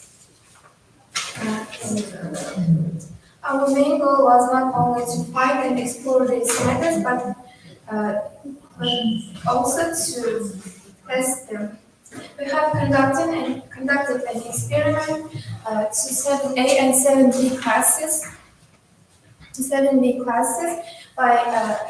by conducting quizzes, crosswords, and so on.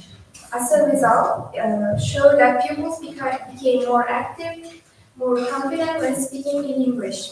Survey results showed high engagement and students' preferences for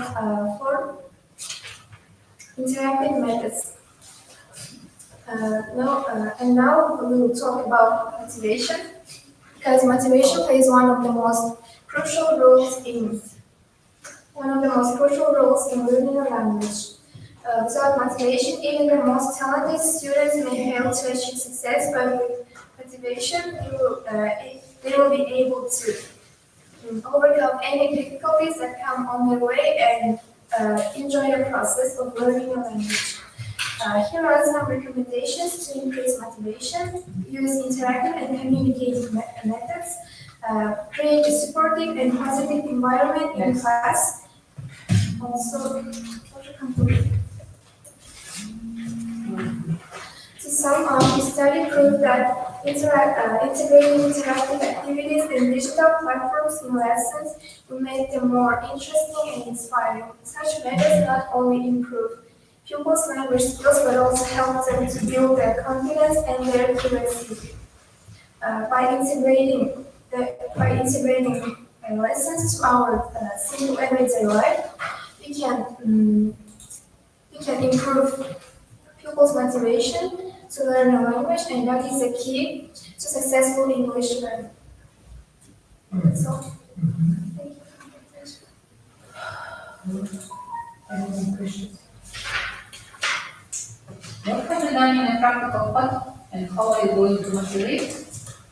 We have conducted an experiment during 7A and 7B classes in our school, involving 32 students, aged 13. What kind of classes? We asked them, question and answer. Only? Yes.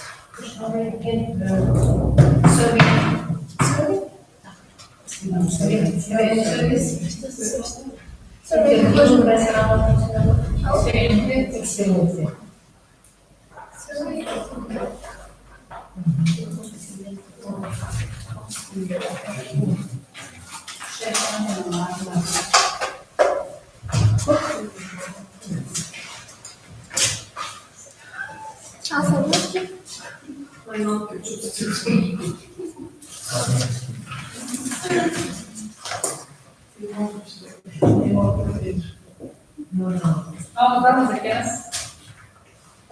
Todos?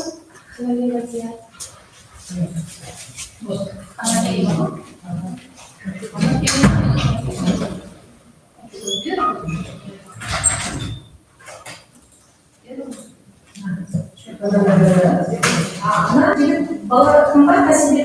Біреуге елу ба? Кім жүрсе? Яғни Диара, сосын бір бала 26, сіздер күзетіңіздер көрген ме?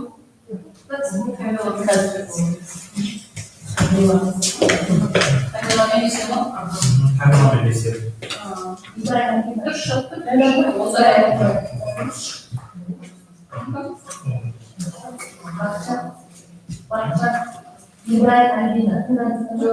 Жоқ.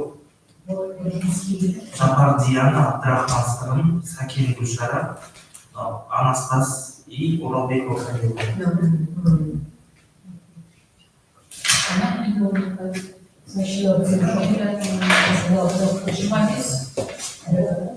My name is Diana, and work present my research project titled VR Classrooms. Can virtual reality improve English learning? The rapid development of digital technologies has changed the way we learn and teach. One of the most exciting tools is virtual reality. It allows students to enter realistic environments and practice language as if they were in real life. The main aim of my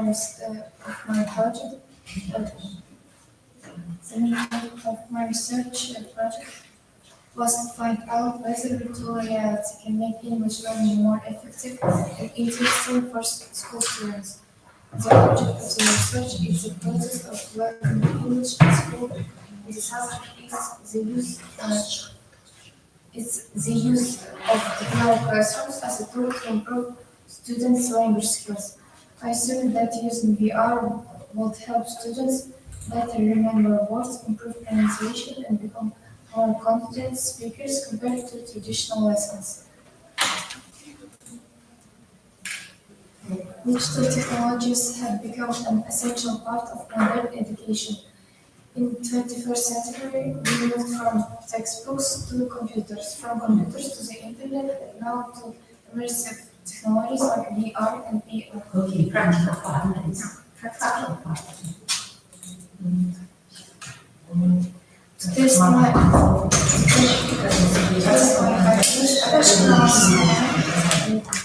I organized an experiment in secondary school in Kazakhstan. 40 students aged 12 and 13 took part, 20 in the experimental VR lessons, and other 20 in the controls, using traditional lessons or textbook lessons. Both were taught by the same teacher. Research tools that I used pre and post test to measure vocabulary on pronunciation progress, questionnaires to find out students' opinions and motivation, observation diaries kept by the teacher and students to record experiments, and the experiment lasted 6 weeks and included 5 VR lessons. Virtual supermarket, vocabulary on shopping and prices, travel dialogue. Okay, next.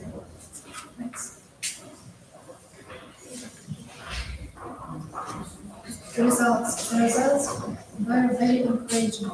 The experimental group who used VR lessons improved by 24%. Speak louder, louder please. And the control group who used traditional lessons only by 12%. So students who used VR made almost double the progress.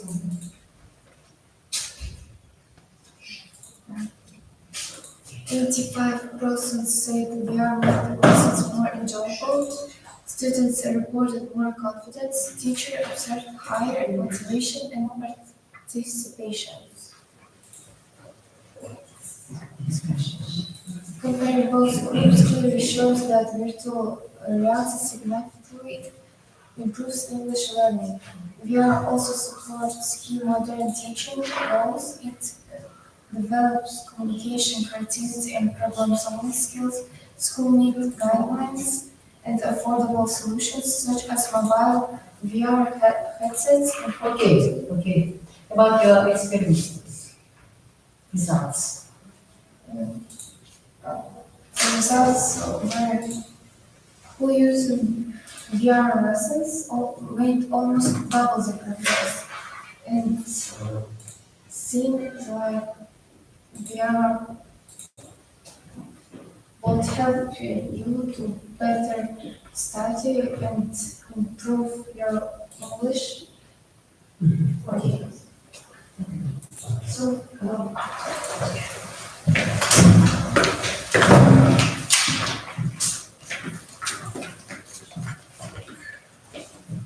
Тем коллег, Şimdi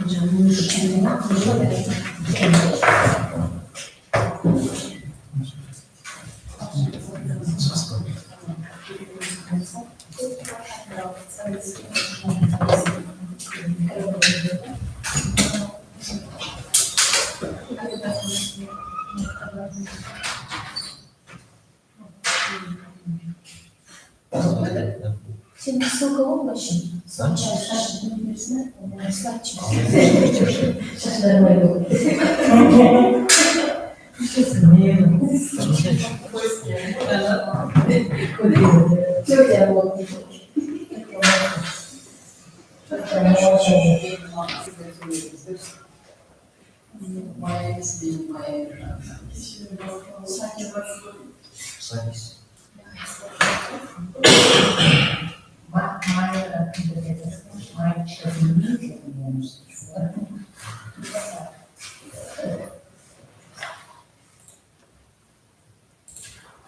Как böyle не было? Сами откроются. Нравится презентация. Там много сидели. Сложно будет? Нет. Today I'd like to present you our 5 most famous monuments in Kazakhstan.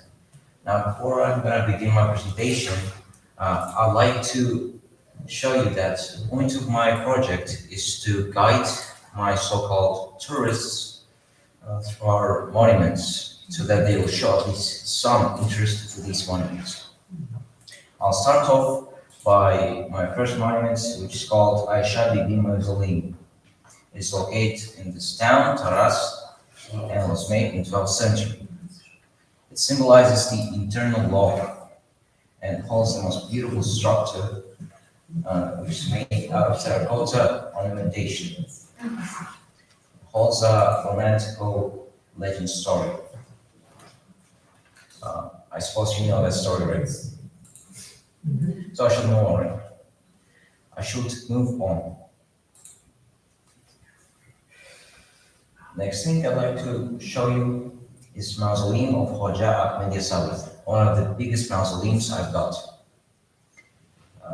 It is located in Turkestan and has been made and commissioned by Amir Timur around 1389 to honor the Sufi poet and philosopher Yasawi.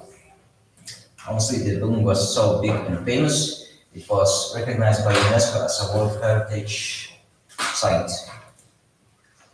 It holds a meaning of Kazakh spirituality and unity.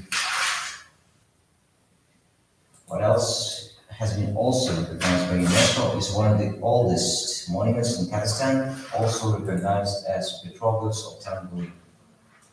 Located in Almaty, and it was made 3,000 years ago, back in the Bronze Age. The great fact is, it holds over 5,000 petroglyphs, with meaning of our ancestors' expression of the history in Bronze Age.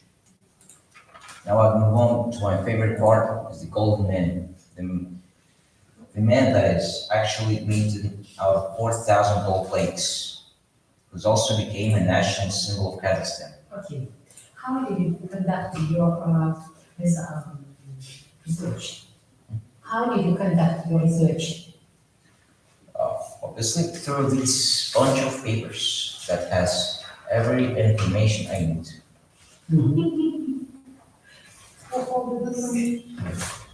And how have you taken your results? Results. How have you taken? How have you taken results? Oh,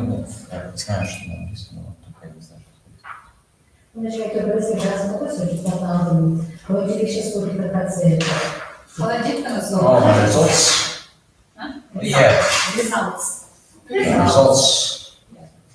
Honestly, back in the days, I did not know anything about these monuments, but since my supervisor told me to learn these, because I'd fail if I did this. So I had to learn them, and it's kind of interesting. That's себебі бұл жерде тіл болғаннан кейін сіз бұл жерде там беріпсіз диаграммалар да, но памятники это не, как сказать, не самоцель, кто-то нужно было взять. Да. По языку вы все слушали, тело может 30 работать. Отличается ли же, там же не было памятников. Да, надо было показать туристам эти памятники. Ну, туристам вы показали, а что вы хотите? Здесь, вы знаете, вы немножко не попали, мне кажется.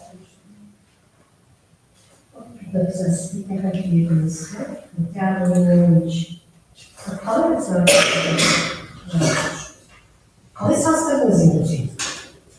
Big project, project.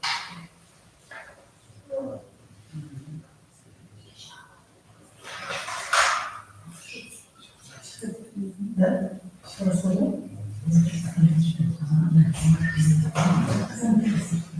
Все, правильно.